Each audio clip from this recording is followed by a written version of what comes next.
Okay, there we go. Sorry, I forgot to turn on my microphone. Welcome, everybody. Yeah, I'm speechless. Normally I have... There we go. Normally I have a very long time to get ready for these things, but this was obviously last minute, and so I have a checklist that I go through in order to make sure that I don't miss anything, and, obviously we did not do that. We kind of had to rush. Bob is saying, turn it up. Turn it up. Okay. I don't know what's being told to me right now. All right. Why is my audio out? Everything is busted. Everything is busted today. Hey, London Matthews, super chat. Comes in with an early super chat. Die Nightish. I didn't even see that we had Nightish at $2.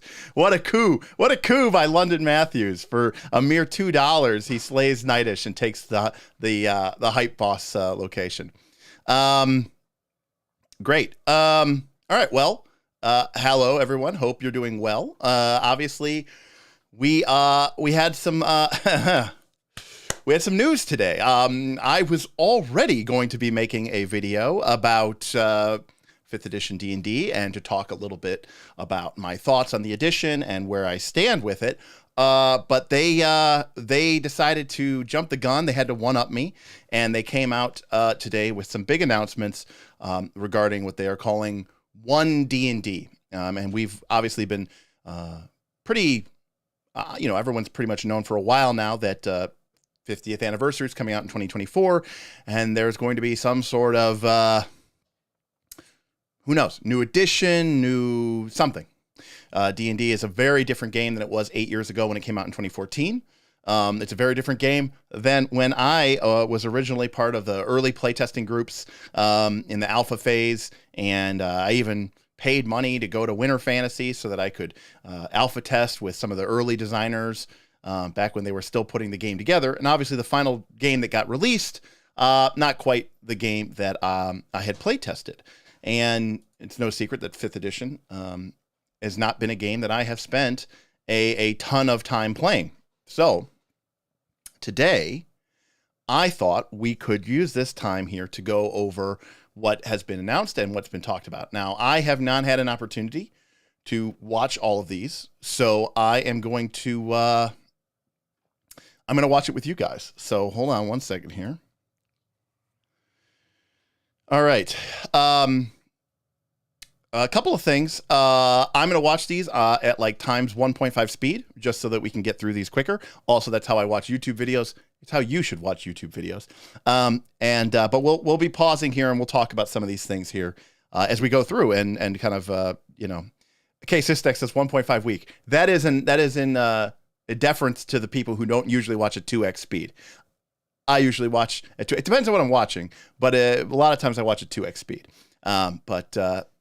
So just to kind of give it, to give an overview, 5th edition D&D, which is obviously the industry leader, has announced officially today, so that they are going to be beginning a new playtest, which they are calling codename One D&D, for a revision. Don't call it a new edition for Dungeons and Dragons. So we'll take a look here. The world reveal trailer. This is 6 minutes long. Dungeons and Dragons is a thrilling adventure, one we play together as dungeon master and players, but also an adventure itself. Now we stand at the start of a new... So we got Jeremy Crawford here, one of the lead game designers, talking about basically we are going to be announcing a brand new version, but not a brand new version of D&D. Generation of Dungeons and Dragons. And today we're going to introduce some of what's in store for us as we embark on an initiative that we call One D&D. So first thoughts, obviously that is a code name, but that is a horrible name. One D&D does not run off the tongue at all. And hopefully that is just a code name. I do not want to call anything One D&D. So horrible name, but moving back. D&D 1, Jesse, I agree with you. That sounds much more, I mean, it's like Xbox One, but at least it sounds, and it also, it's like D&D 1. There's one edition to rule them all, Sort of like that, something like that. All right. I don't know if that's the case, but here we go. Growing up, I loved fantasy, but I never saw myself as the hero because I didn't think it was possible for someone who looked like me, who acted like me, who was like me to be that hero. So we got a standard interview, set up here. We've got the straight on shot. We've got the side profile shot interspersed with some things here. D&D's for nerds, D&D's for losers. I was a nerd, I was a loser. D&D helped me become not a loser because, we're together. For someone who looked like me, who acted like me, who was like me to be that hero. We want to continue to reach out to folks who are interested in fantasy, who love storytelling, who enjoy spending time with their friends and creating these collective stories that they can. We want the largest market share possible. Anything that we can do to keep growing this massive cash cow, we are going to do. We are putting a lot of money into marketing and movies, and we want to make sure that this is, continues to be profitable for us. D&D's been around for 50 years, and there's very little that persists that long that becomes generational, that people can really just not only share, but literally hand down to their kids. What we want to do is just add to that legacy. We did a smart thing with fifth. So again, a lot more sense here. D&D's 50 years old. It has gone through 5 major editions. They seem to have struck gold for some reason with this current edition, and they definitely want to keep, pressing this advantage. Edition by listening to the fans. And what came out of that process was a system that is stable, that is well loved. So Chris Perkins comes in and talking about what we did with 5th edition was create the perfect edition. Well, I think even 5th edition fans, and by the way, I am not going to speak from a position of authority insofar as it relates to 5th edition or any of those things. I've not played it for years at a time like many of you have. I've done one campaign. I've picked it up 1.5 campaigns, and we played it a little bit when it first came out, and I play tested it way back in the day. So I am not a 5th edition expert. But even from listening to 5th edition fans, I think that the game has a lot of problems with the way that it is constructed and with the way that people are using it. Even in the sense that they keep talking about stories and storytelling, I don't think that 5th edition as a game engine is particularly well suited for that style of play, even if that is how a lot of people are using it. But I digress, and we'll let Chris keep talking here. That incorporates the best elements of earlier editions. Now that we have that, we are no longer in the... So already, we could see a massive anachronism here. Someone's writing on a piece of paper. I don't know if they know this, but people don't do that anymore. Where's the D&D tablet? But maybe they're just trying to be like, they're talking about how they incorporated the best of the old editions. And again, I think this is really trying to bring everything together. And they're basically trying to say, we are going to change the game, but we really don't want to 4th edition this up or even 3rd edition this up and lose people because they feel like when 4th edition, I was at Gen Con when they announced 4th edition, and they basically came out and said, 3rd edition sucks. Do you like 3rd edition? Then you're an idiot. Don't you hate all these bad rules and some of these awkward things? Isn't 3rd edition like the worst? 3rd edition's for dummies. And a lot of people were in the audience going, I really like 3rd edition. I really like my campaign. Are you telling me that I shouldn't like it, that it's a bad game? And that set the stage for a really problematic set of edition wars. And 5th edition, came out with a kind of almost like a we're sorry based approach. And now that it has massively taken off, they really don't want to repeat the mistakes that they did, I think, with 4th edition and especially 3rd edition, which is to say they don't want to come out and say our game has problems, because it's going to make people feel like they were doing something wrong, right? The position where we think of D&D as an edition. It's just D&D. That's fine. They could call it not an edition. Everyone's going to call it 6th edition anyways. I play Legend of the Five Rings. Nowhere in this book on the cover or anything does it say Legend of the Five Rings 5th edition. Even if you go into the book, it doesn't really say 5th edition. Everyone calls it Legend of the Five Rings 5th edition because it is the 5th edition. This will be called 6th edition. I promise you. 5th edition is a rule set that has worked for so many people and has brought so many new and exciting folks into the game. It's more important for us to continue to cultivate and respect and love what it is, that the world has told us is working for them. Again, reiterating this point. Boy, we made a lot of money. We have a lot of fans. We have a lot of people playing this game. We do not want to lose these fans. Whatever reason, whatever edition this game is has really worked.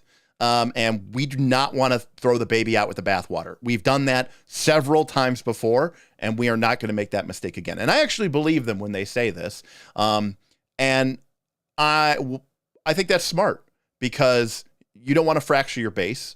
You don't want to, exclude all these people who've been loving your game for, en masse for the last, 6 to 8 years. So that makes sense. The sort of change you're going to see isn't about taking anything away from you, isn't about changing any of that stuff that you love. It's much more about giving you more options, giving you more choices you can make, more character types you can play, more magic spells you can cast. Basically. So what are we hearing here? So this is something that I feel. Okay. I see they stole a lot from Pathfinder.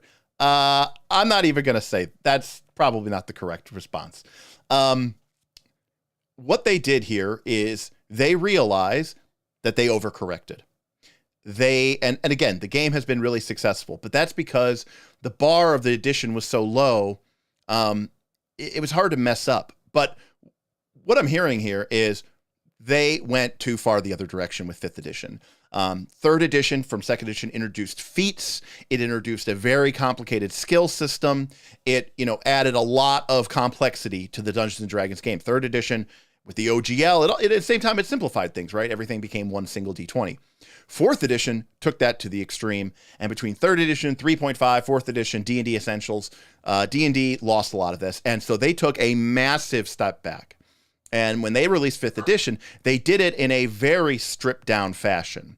Now, I think the idea, at least when I was alpha testing it, was this idea that they could release complexity modules that you could plug into the game to add those levels of complexity. And that never really took off because that's not what the player base responded to. Things like Critical Role came to the forefront. And if you look at the modules that first came out when D&D came out, they were all Dungeons and Dragons and go kill the Tiamat and go kill the devils. And then nowadays, it's much more, Strixhaven and Witch Fens and Candlekeep Mysteries. It's a very different approach to the game. And they're realizing people have been clamoring for more stuff. They took too much out of the game, and they are saying, we need to put stuff back. We are not going to redo the engine because it's essentially just D20, right? D20 plus an attribute modifier, plus a skill or proficiency modifier versus DC. They're saying, we're not going to change that. We're not going to change the basic structure of the game, but we are basically going to add laterally. Essentially, they're saying, we're going to add a lot of splat. We're going to add a lot of splat to the game. We're going to give you more choices. And as anybody who, obviously we have a lot of people here who are fans of Pathfinder 2. If you're playing Pathfinder 2, one of the reasons you're playing Pathfinder 2 is you like having all those additional choices. And D&D is saying, yeah, we probably swung too hard the pendulum on 5th edition, and we're seeing a lot of people saying, we want more choices, please give that to us. So I think that's what we're going to see here. We're very happy with the game the way it is today. We just want to build on that. We're revising the major core rulebooks that every player uses, the Player's Handbook, the Dungeon Master's Guide, the Monster Manual. AKA, we're going to re-release the games, so you have to buy them all again. It's not a new edition, though, but you're going to buy all the new books again. One of my focuses, specifically, is the Dungeon Master's Guide. I'm going to make some structural changes. The Dungeon Master Guides for 5th edition needs a lot of work. It's not great. It does a very poor job, I think, of actually teaching you how to be a DM. It has a lot of you could tell that it's a product of when it came out, which is 2014. It has stuff in there about like traveling to other planes and how to build entire campaigns, but that's just not the way that people play the game anymore. It really lacks, in my personal opinion, on Dungeon Master advice. To make it more friendly to new DMs. When it comes to art for D&D, it's about as versatile as our players. We want to show that the person you are can appear in the worlds of Dungeons and Dragons. That's what 2020. Basic, we're going to be diverse. We're going to make sure that everybody is represented. I mean, that's pretty standard boilerplate for nowadays, and I'm all for it. 24 holds is this promise of getting new versions of the books that are the game but reflect where the game is presently. And I think that sort of reflects two things there, what Chris Perkins was just saying. New versions of the books, we're not going to change everything, but we are going to change everything and reflect where the game is currently. And I think that means in two ways. I think that means culturally with the zeitgeist of how people are playing and the amount of diversity and inclusion. And also, I think in terms of adding structural complexity to the game, so that there can be an additional level of choice and, you know, really keep people engaged for years to come. D&D has 3 pillars, and one is the rule set, which is built on the base of 5th edition, but updated. We're building upon the rules that have been. They're really going out of their way to really try to sell this, but I mean, I think you're going to see some significant changes in the way the game is necessarily played. Like, they're not going to get rid of D20, like they're not going to get rid of armor class, but I think you're going to see a lot of changes, and I think that's going to be, and they're really trying to soften that, right? Like, you know, they don't want anybody to have a problem with that. Then the whores come in here. We got this. Sorry, we got some stuff here in the chat. Got to remove it. All right, moving on. And establish the storytelling and expanding our world and our rule system. When we say building on top of 5th edition, what we mean is that all the adventures and supplements that have been released in the past 10 years will still be playable with the new evolution of D&D. That I don't really agree with that. You know, 3rd edition was supposed to be backwards compatible with 3rd edition, 3.5 edition. Yeah, not. It wasn't really the case. You know, people really, yeah, Donnie, exactly. We got Donnie here, Sidaria Workshop, saying just like 3.5, 3. Yes, I mean, 3rd edition came out. There was a splat book for martial characters, Sword and Fist. There was a splat book for clerics called Defenders of the Faith. And then they released 3.5. And guess what? They released Complete Warrior and Complete Divine. They basically just re-released the same splat books. In some cases, literally reprinting the feats, but switching it up and changing it up a little bit. So my guess is that's lip service. I don't think it's going to be very compatible. Then there's D&D Beyond, which is the base of our digital tools and assists for players in DM. Currently, players are cobbling together all kinds of different apps and websites to have a true integrated D&D experience. Why use a bunch of stuff when you can just buy everything from us and get it for free? What we want to do is actually just provide all the tools that the players need to play themselves in one space. Right now, with the acquisition of D&D Beyond, we've already started to dip our toe into digital, and it was a fantastic partnership that we have going, but we were losing a bunch of money, so we took all that money back. Can add more. Digital physical bundles is something that we've wanted to do for a long time, and now that D&D Beyond is part of our family, it's finally something we can do. Your content is available anywhere you want it, and you have those physical books, but you've got nice portable versions that you can access through your phone or through your tablet or through your other device. So for that, I have nothing to say. That's a great thing. Since I've, if you go to Indie Press RPG at Gen Con, you buy a book, they give you a little card inside that you can redeem to get the PDF of the book. I think that is a fantastic move. I hope that they actually stick to this. I think that when you buy the physical book, you should get a digital copy for free, or something in that vein, or at least get it for a significant discount. I think that is a smart move. I like physical book. I think Dungeons and Dragons players like their physical books. Even if they don't want to use it at the table, they do want to own it. And Action points out, only if you buy it from them, though. I mean, that is a great point. Hopefully there's a redemption code, fingers crossed, that you can use, because I'd hate to see, FLGSs get screwed over. But ultimately, I think this is smart. Look, digital play aids, they're not 100% for me, but I use Archives of Nethys for Pathfinder 2. Of course I do. And, 4th edition, I used the monster builder and the character builder. And I use Path Builder for Pathfinder 2. I'm not saying that they're horrible. I'm just saying I like, keeping a foot in both realms, I think is a good idea. Our future-facing aspect of this is the D&D Digital, which will become a full play space for you to have experiences that are more immersive. Right now, we're in early development of our digital experience. We can play a game, roll some dice, see the miniatures moving around in a 3D play space. Okay. I don't want to nerd out too much, but this is right here all I ever wanted. I love Foundry, but this is what I want. When 4th edition came out, this is what was supposed to be the thing that came out with 4th edition. It was supposed to essentially be like Tabletop Simulator, where it's not a video game, it's just a virtual replication of the tabletop. I want minis. I want to be able to look around and pan and tilt. And yes, you can do this with TTS, but it's not integrated. It's all manual. It's kind of a pain in the ass. I don't even necessarily want macros and things to run for me. Like, I'm actually okay with that being somewhat separate. I mean, if they put a little bit of stuff in there, that's fine. But this is awesome. But that's just the core of it. We chose the Unreal Engine for several reasons. Reason number one, make it look dope. Yes. I mean, this is very, very cool. That's the first thing. Number two is take care of the lazy DM, because we're all lazy DMs. Ease of use means being able to access all of the tools that you need in order to get the adventure started. So we use a camera technique called tilt shift. It actually... Okay, so I've actually already seen this part of the announcement, and I have to say that using a camera technique called tilt shift is awesome. For those of you who don't know, I was a photographer for a number of years, and tilt shift is it's a type of camera lens where it is not trying to look real. It's a technique where the lens in a camera is actually tilted relative to the plane of the sensor, but it makes things look like they are miniature. It's not trying to look like a video game. It's not trying to look real. It's actually trying to look like it's a bunch of minis. And I think that is awesome. Actually makes things look small. We want to make sure that the experience for you is that you're experiencing a miniature set. The tilt shift camera was really chosen so that people understood that this wasn't a video game, but I mean, again, everything is just talk at this point, but everything that these two gentlemen have just said is very, very good for me.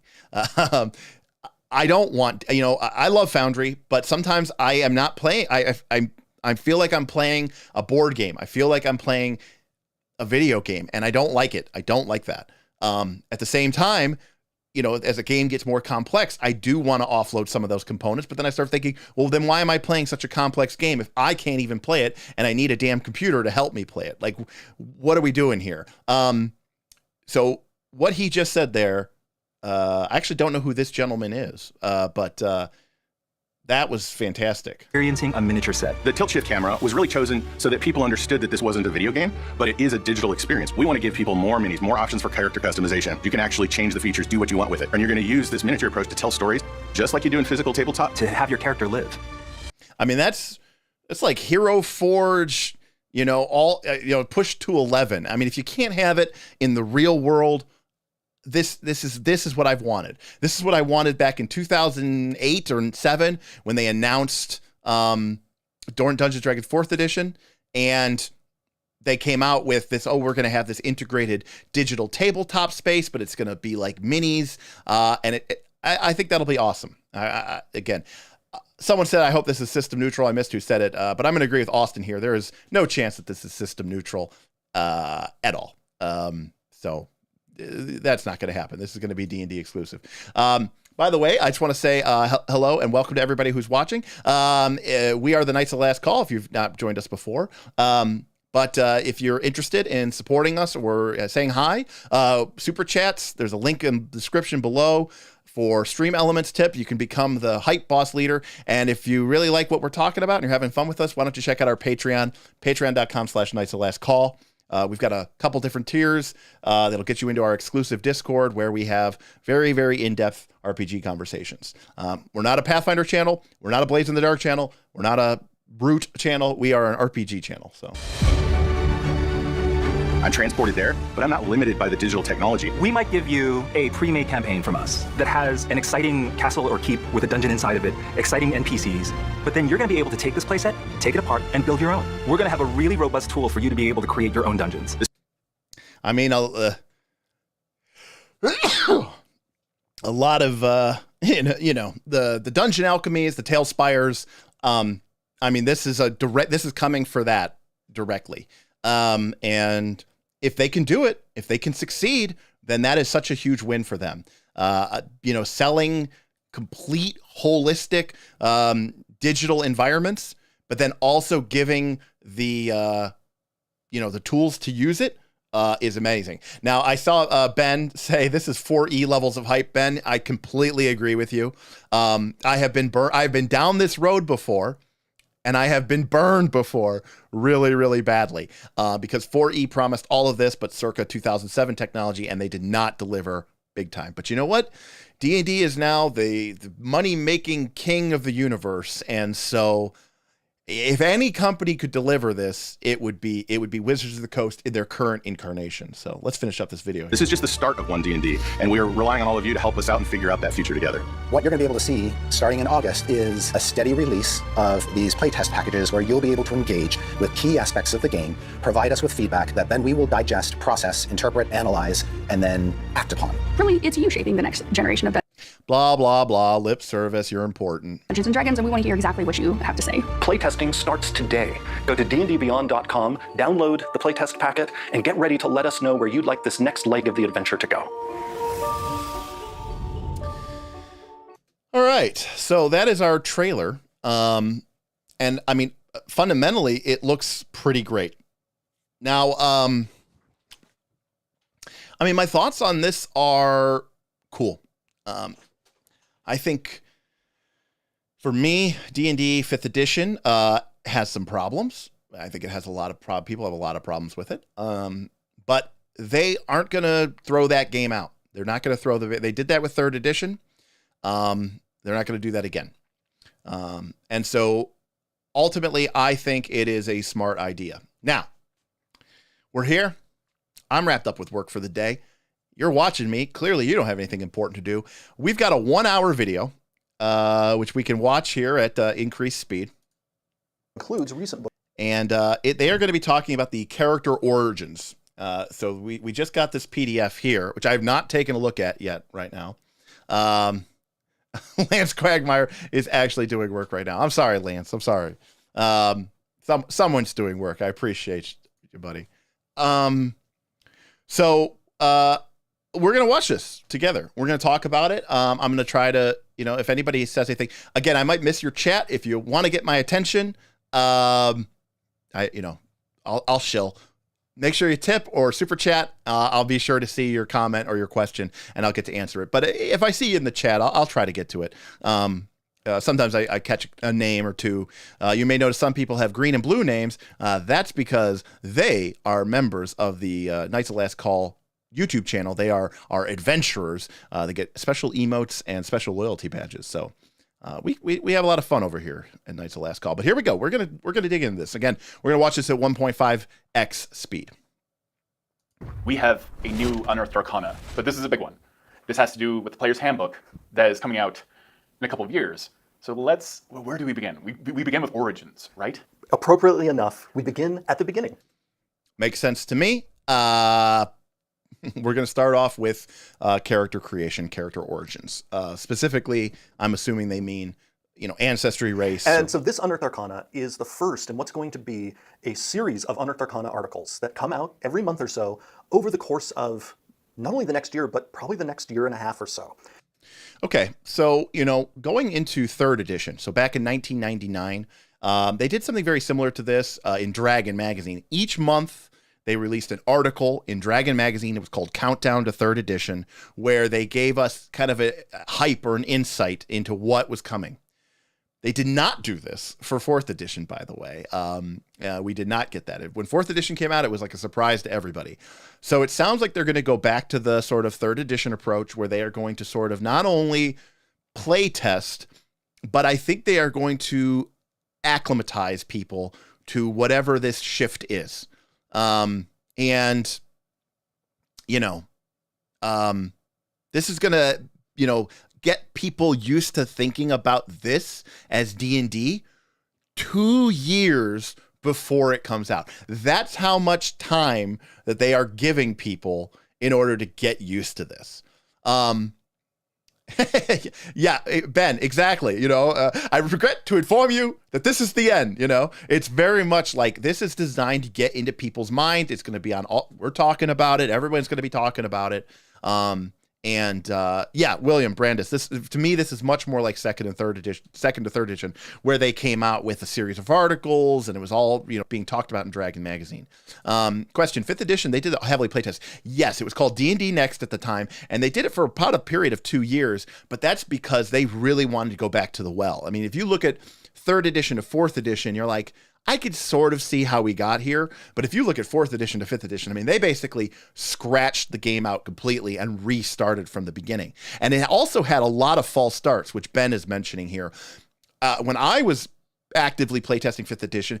Monty Cook was still attached to the project. They actually, I think, went through several design teams because they would bring in a design team, they would build a version of the game, and then somebody somewhere would make a decision, I don't know based off of what, and say, this isn't the direction we want to go with the game. And they would almost basically restart the design process. And the only thing that really stuck around between different variations of the playtest was, 6 stats, D20, attack, roll, AC. And so by the time the game came out, it was very different from what I had seen during the playtest. So, it's possible that what we'll see at the end of this 2-year process is very different from what we're seeing now. But my guess is they are actually doing this less as of a playtesting and more as an opportunity to get people to get used to it.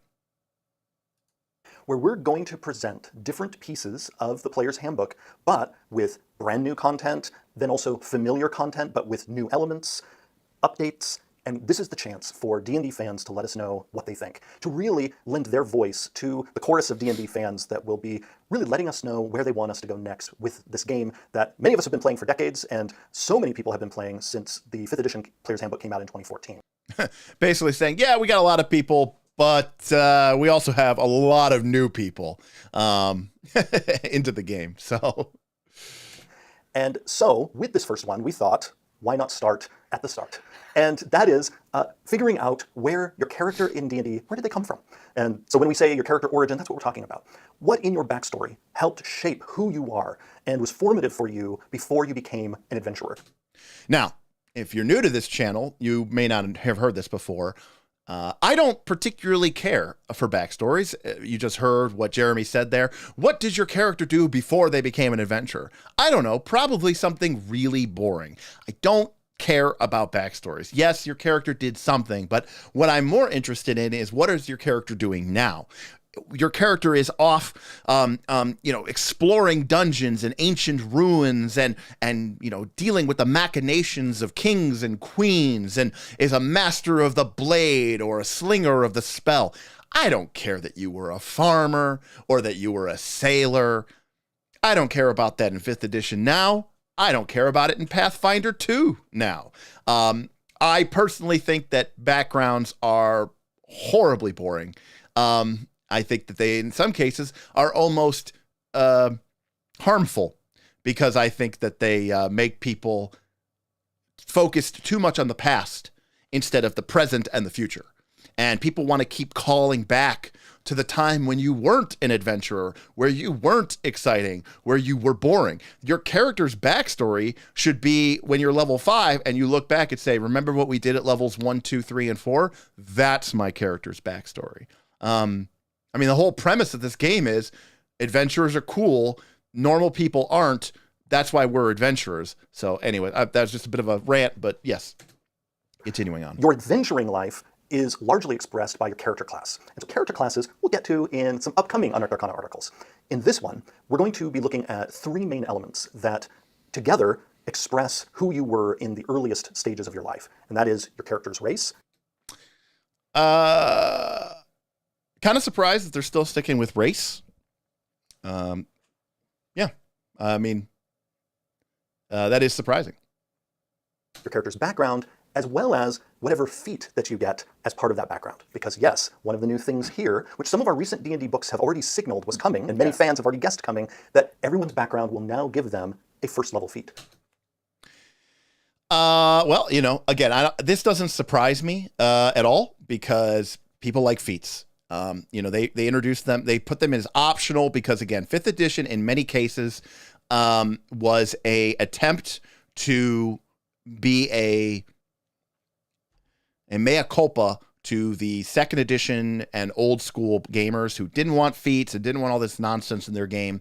Feats were optional, but everyone ended up using them anyways. They were horribly broken. Compare something like Lucky to, pretty much anything else, or Great Weapon Mastery, or any of those other things. Feats are potentially a problematic element of the game. I think they're great, but they're also bad. Feats tell you what you can do, but conversely, they also tell you everything that you can't do, because by definition, if a feat exists and it does something, that means that you cannot do that thing unless you have that feat. And since in most games, feats are tied to leveling, it means that within the context of the game, it is impossible for you to ever actually do the thing unless you first level, which can break a lot of people's verisimilitude. So again, I like feats from a gamist perspective, but they do have certain inherent problems in RPGs. But this does not surprise me at all that they are going in this direction. But we'll talk more about feats, I think, a little later in the video. So to begin, since this is about origins, let's start with race. So your character's race in D&D represents your ancestry in many ways. Well, okay. So they are using the ancestry term. Again, I don't have a problem with race, but you know, I agree that it is a bit of a charged term, and I think ancestry is in many ways a better way to describe it anyways. When you make your character, you decide, is your character a member of the human race or one of the game's fantastical races? Various race options have appeared in many of our books over the last 8 years. Now is our time, in this Unearthed Arcana, to revisit our old friends, the races that are in the player's handbook. And so here... Okay, I mean, on the surface, I don't mind this. Listen, I'm an unabashed Tolkien fan. I like elves and I like dwarves. I like halflings or hobbits. It sounds like they are going to stick with that for the core rulebook, and I think that's a good thing. We're going to be able to look at, all of us together as D&D fans, the latest versions of humans, elves, dwarves, and others. Many familiar aspects of those races are still here. Many of the traits that people have been using for the last 8 years, they're right here on the page. But then there are also new traits. And some of those traits that we've been all using in our characters have new options. Great example of this. In the dwarf, you still have stone cunning. But now, a dwarf, as long as they're in contact with stone in some way, whether they're standing on it, touching it, dwarves now, a certain number of times per day, can give themselves tremor sense, meaning they can sense through the earth itself if there are creatures nearby, moving objects. We're really... Okay, so that's very interesting. It's interesting for a couple of reasons. Number one, it's interesting because one of the things that I talk about, I've talked about this on our Night School series, I've talked about this other places, is I like embracing the fantastical. I like leaning in to the fact that these games and these races exist in a fantasy world. They should be able to do fantastic things. I think the more fantastic that you make your D&D game, in my personal opinion, the better. D&D is not really designed as a low fantasy, sword and sandals type game. And I think giving people options to kind of be cool and feel like a dwarf, feel like an elf is really cool. For example, in 4th edition D&D, every race, dwarf, halfling, elf, eladrin, all got a form of active power. And it was something that it wasn't just something written on your character sheet. Like dwarves in 4th edition got a bonus to saves versus poison. But, that's passive. What else did dwarves get? They had the ability to basically heal themselves in the middle of a fight. No one else could do that, but dwarves are so tough. They're like the mountain. They could dig deep and dwarven fortitude, dwarven toughness, and heal themselves. Halflings could make the GM re-roll one of their attack rolls. Eladrin could teleport. Yeah, like they could coalesce, all of them. It was just a racial ability. It did a really great job of enforcing that these races weren't just humans with beards or fair skin. They were a different character with a different outlook, with the different abilities that felt fantastic, still provided you with a fun game activity, and more importantly, were active. That racial ability was like in your face.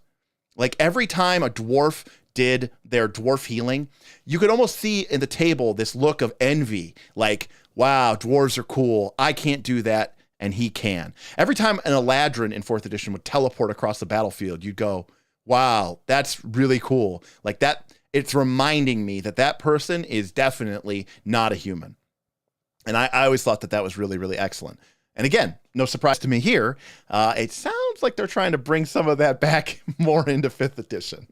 Leaning into 1 D&D. The mythic stories of each of the race options in the game and looking for ways to make them sort of the version truest to themselves. Like something that we would talk about while working on them is we want this dwarf to be the dwarfiest dwarf. Right. I like that. Dwarfiest dwarf. Yes. We want the elf to be the elfiest elf. And so we've been looking at ways of not only maintaining...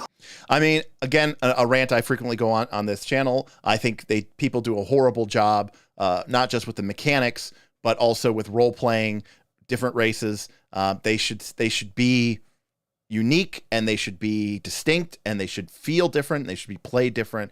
And I think that means they should also have very noticeable noticeable abilities that really make them just, stand out.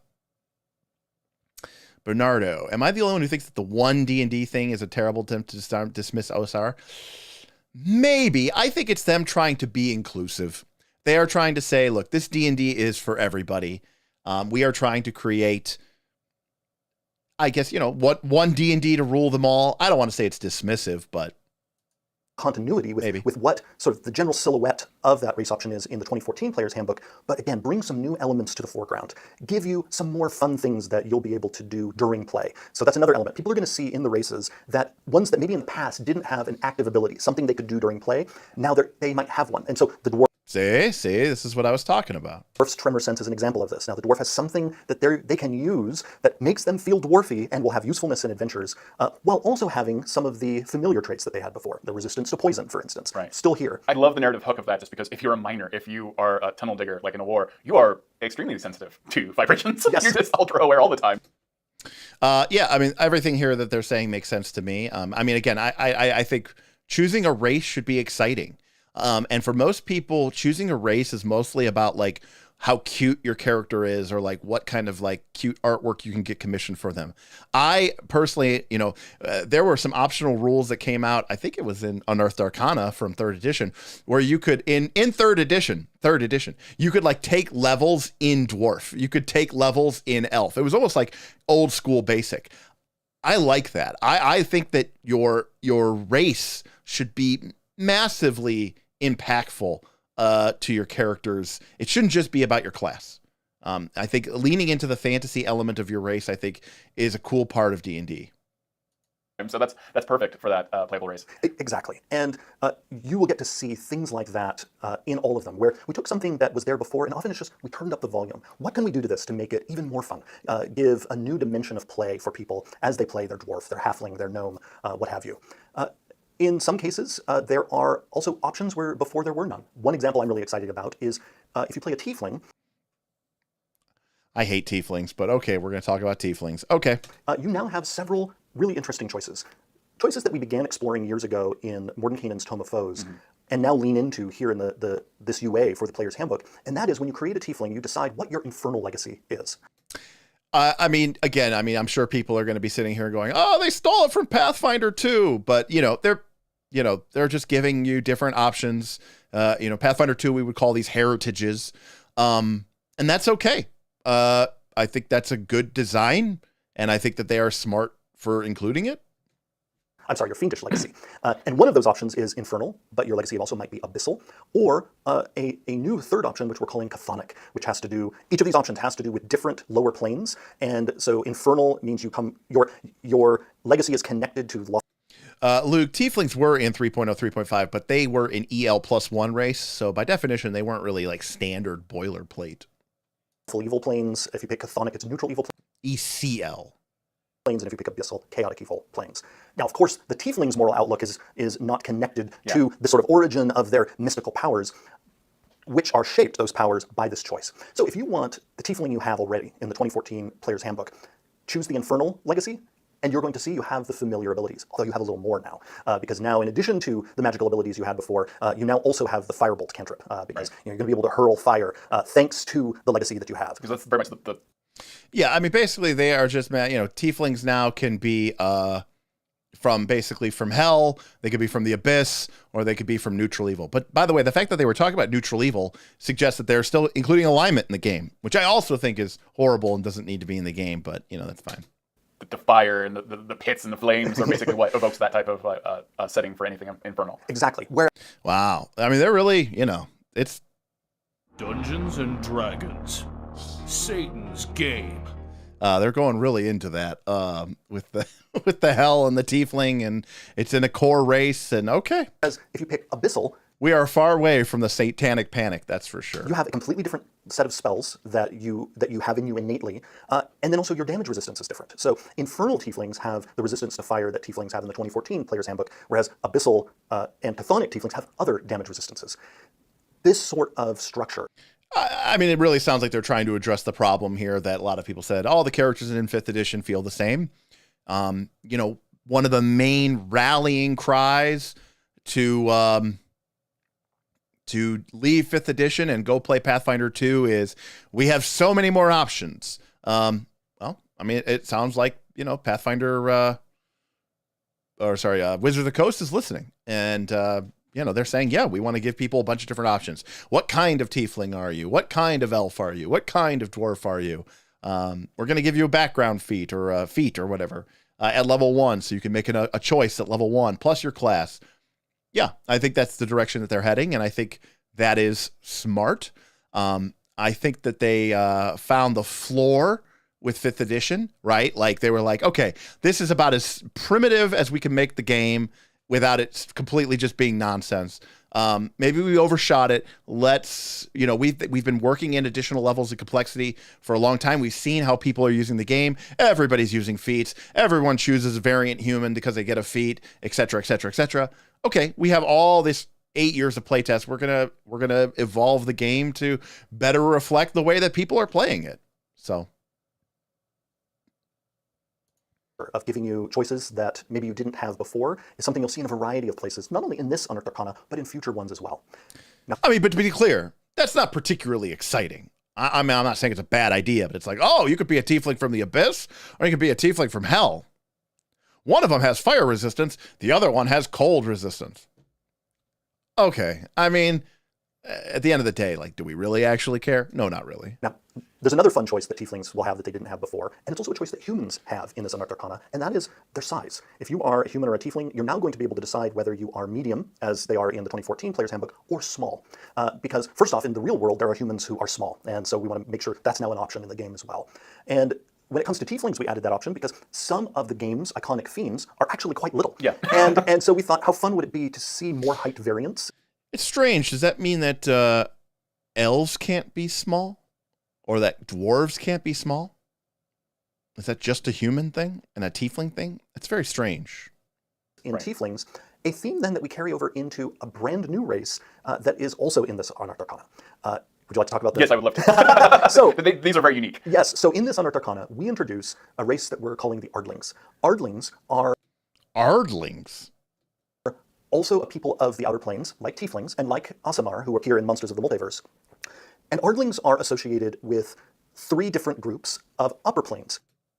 It's a horrible name. You'll see there's a parallelism here. Ardlings? Ardlings? What a horrible name. Ardlings are associated with sort of the three main segments of the lower planes. Ardlings are associated with the 3. It's an interesting choice. I wonder why they are leaning into this idea of the fiendish and the celestial in the core rule book as like the thing that they want to lean into. Is that just because like, is that something that's very uniquely D&D, or is it like something that's just very popular? It's a very strange decision, in my opinion, to have these like the preponderance of these celestial and fiendish races would suggest that like you're like it's almost a very Planescapian type, right, kind of world where this is a very common thing where people are just, you know, yeah, my grandma was an angel, yeah, my great great grandfather was a devil. Like that's a very important distinction to make about your world. I mean, I see a lot of people in chat talking about being edgy, and it's because people are very popular, probably because it's very edgy. But that's probably the case. Yeah, I like what Ben said, you know, very witchy neo-occultism, crystal pyramid type stuff. Yeah, exactly. To be clear, Ardlings are similar to Pathfinder's Agatheons. That's also a terrible name. So many of these things are just horrible names. By the way, I don't particularly think Aasimar is a great name either. three main segments of the upper planes. They can be small or medium, just like tieflings, and all of their abilities are themed around, the heavens and whatnot, but also visually, they are really going to stand out, because one thing that sets Ardlings apart from, say, their Aasimar cousins is they all have the face of an animal. And what we're doing here is Got it. They're trying to get the furry crowd.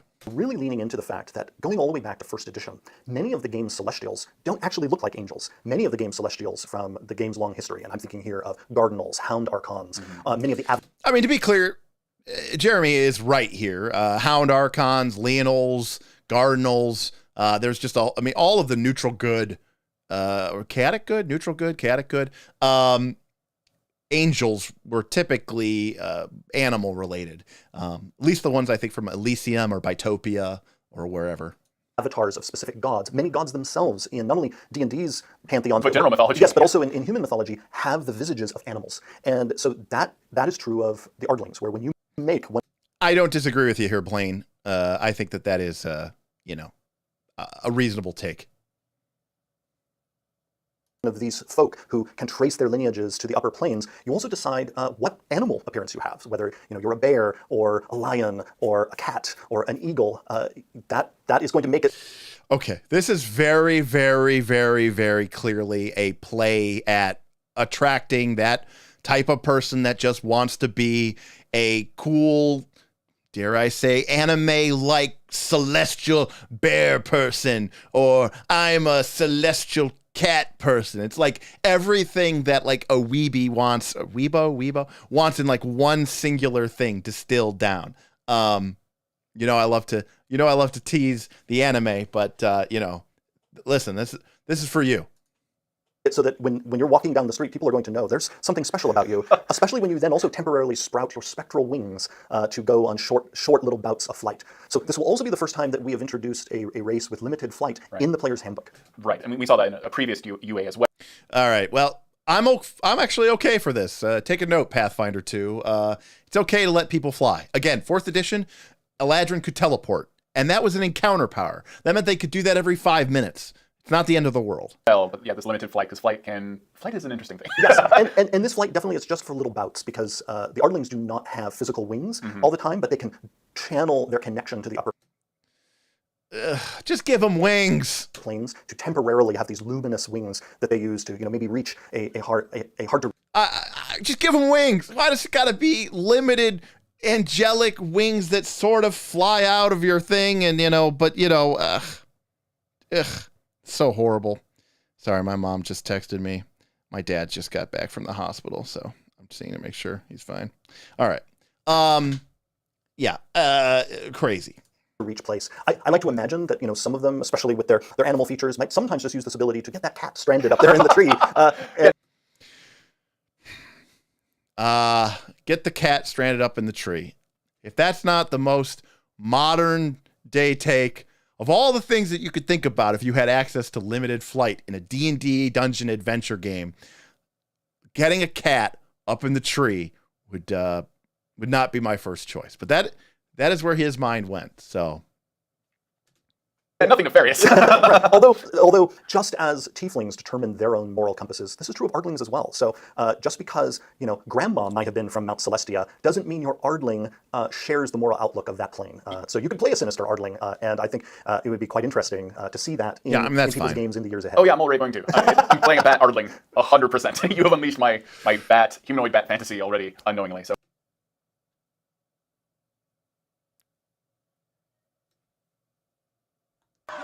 Let's get ready to RPG! This guy is ready. I'm very excited for this. And I can't wait to find out if your Bat Ardling is from the exalted, heavenly, or idyllic legacy. Wow, interesting. Yeah, no, that will require some thought. Yeah, and because just as in the Tiefling, that choice then gives your character different magical abilities themed to the sort of group of planes that your character's legacy is connected to. So one of the races that is included right from the get is in the player's handbook for 2024, presumably, is the Orc. So the Orc is another new race for the player's handbook that appears here, and people who have Monsters of the Multiverse will see this Orc is the Orc from that book. And I'm okay with this. The Orc as a race has really evolved. I mean, World of Warcraft really brought it to the forefront. D&D has always there's always been sort of like this missing sort of this kind of Klingon, this sort of Klingon-esque race in D&D. You had the half orc, but it was always sort of felt unnecessary because, you have the orc existing. Obviously, that it requires you to sort of reconceptualize what orcs are and what their culture is like. But I'll take an orc over a goblin. Obviously, for me, traditionally, orcs are a monster. They're a monstrous race. They're there to be killed. But World of Warcraft, I think, changed my view and outpoint on this, and the idea that they could be this sort of 13th Age, actually, is another game that I think did a really good job of portraying orcs as sort of this savage, nomadic, sort of warrior people, and I like that. I still don't want to see them like wearing 3-piece suits, but I think that's fine, and I think that's a cool dimension to add to the game, without having to necessarily just make someone a half race. We've decided that because for many, many years the orc has been playable, it's long past time for the orc to graduate to the player's handbook. Right. And so many people play them. Yes, and take their place next to this other cast of characters.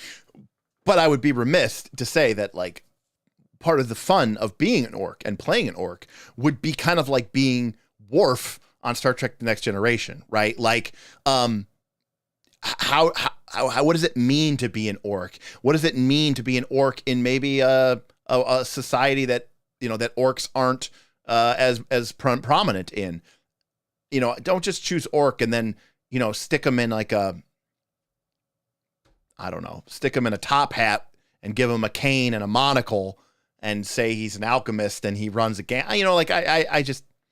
I don't like when people do that to these ancestries, where they just basically turn them into funny dress-up costume Halloweens. I don't like that. That I don't like. So I'm excited that orcs are now going to be there in the game's core rulebook. But man, tieflings got there first. We also have backgrounds, and backgrounds have become so much more important than they were before. Yes, and again, I don't care about backgrounds. Not only more important, but also more customizable than they've ever been before. And more narrative weight. Yes. Like this is an important fact. It's super important about your character. Exactly. And this emphasis on narrative is something that people will also see glimmers of also back in the race section of the same UA. I'm very sure that the choices that you make will have no impact actually on the narrative. I'm sure that they are using this term narrative, but it means nothing, by the way. It just means nothing. Because something that we offer to players now officially, this is something people have been doing in their games for many years, in a sort of story space between your race choice and your background choice, we encourage you to consider the possibility that your character might have parents of different humanoid kinds. One parent might be a dwarf, the other one might be a halfling. One parent might be a human, and the other one might be an orc. Some of these pairings the game has embraced in the past. We're now opening it up to encourage people to realize many pairings are possible, and when you do it, what you do is you choose one of those, basically you choose the parent that gives your character your game traits, right. But then you can mix together the visual qualities of the two to determine how your character. So that's meaningless. That's absolutely meaningless. Because you basically, if you're like, oh, my mom was a dwarf and my dad's a human, but I'm just going to be a dwarf but I can like make my character kind of look dwarfy. Like that's kind of a cop out. Like what is that? Or, or like my mom was an elf and my dad's a dwarf, but I'm just an elf. Mechanically, I'm just an elf. But I've got really pointed ears because my, dad was a, whatever. That's a silly way to do it. It's a silly way to do it. Yeah. That's just, Boothby says, I want the game stats of the ugly race, but the looks of the pretty one. I agree. This is an illusion of choice 101. Yes. This is not a choice. This is just, hey, we've got 8 races. And guess what? We have all these half races. But you just get to be one race, but then you could tell people you kind of look like a halfling. That's very silly. Looks. And so you have 2 options to draw from for the aesthetic of your. By the way, I'm not saying that I don't like a dwarf and an elf. Maybe they should be able to have a dwelf or something like that, and there should be. That's fine. Like I'm not saying that we should only have half elves, half humans, or half human races. Like it'd be cool. I think that's fine. But like, the way that they're doing it is like the most cop out way of all time. your character, and then again you choose which one is giving you your special traits, your character's size and speed, that sort of thing. And like you said, players have been doing this for so long. Like my own wife plays a gnome, half goblin, a noblin. Right. Like this is very common. You just have to choose the It's not very common. I don't think it is very common. Actually, I don't think it's kind of common. stats that you want to go with. Right, yeah. And so again, another example of us providing new ways. Yeah, I mean, this has been around before. Dark Sun had the mole, which was a human dwarf crossbreed. But they were actually like taller than humans. They were all like 6'8" and built like bodybuilders. They like somehow like it actually just magnified everything that was great about both of those races. Of experiencing the game we're all already playing. So now let's go from that to then the backgrounds. Yeah, let's get into the backgrounds. And backgrounds are really exciting for me because of how we... Bob says these sounds amazing. This is what I need to be in all the games. Yeah, exactly, Austin. I'm not a big fan of that. Essentially deconstructed them into their component parts, examined each part, and then reassembled them. And so the first thing that people are going to see is that the default option now for your background is to build your own. In the 2014 Player's Handbook, we had a bunch of backgrounds you could choose from. And then we had a rule that said, if you want to customize a background, here's how you do it. Mm-hmm. We've essentially kind of reversed the priority order, where now the default is build your own background, and we tell you exactly how, or choose one of the sample backgrounds that we provide that were built using the rules that we just gave you. I mean, that's fine. I don't care about backgrounds anyways. Like, I mean, if you're going to have a background, right, like, I guess make it whatever you want. Why do I have to be a soldier the way that they said soldier? For building a background. And so what those rules include are some choices for your character that can be very meaningful for you, not only in terms of your character's story, but also in terms... I hate that phrase. I know. I'm sorry. I apologize if you were like the phrase "my character's story." I hates it. I hates it so much, Precious. I really do. I'm sorry. Yeah. Of your character's abilities, because first off, speaking of abilities, one of your choices in background is where you're going to put a floating +2 and a +1 to your ability scores. Mm-hmm. No surprise here. We know that they're going to be moving this around for a long time.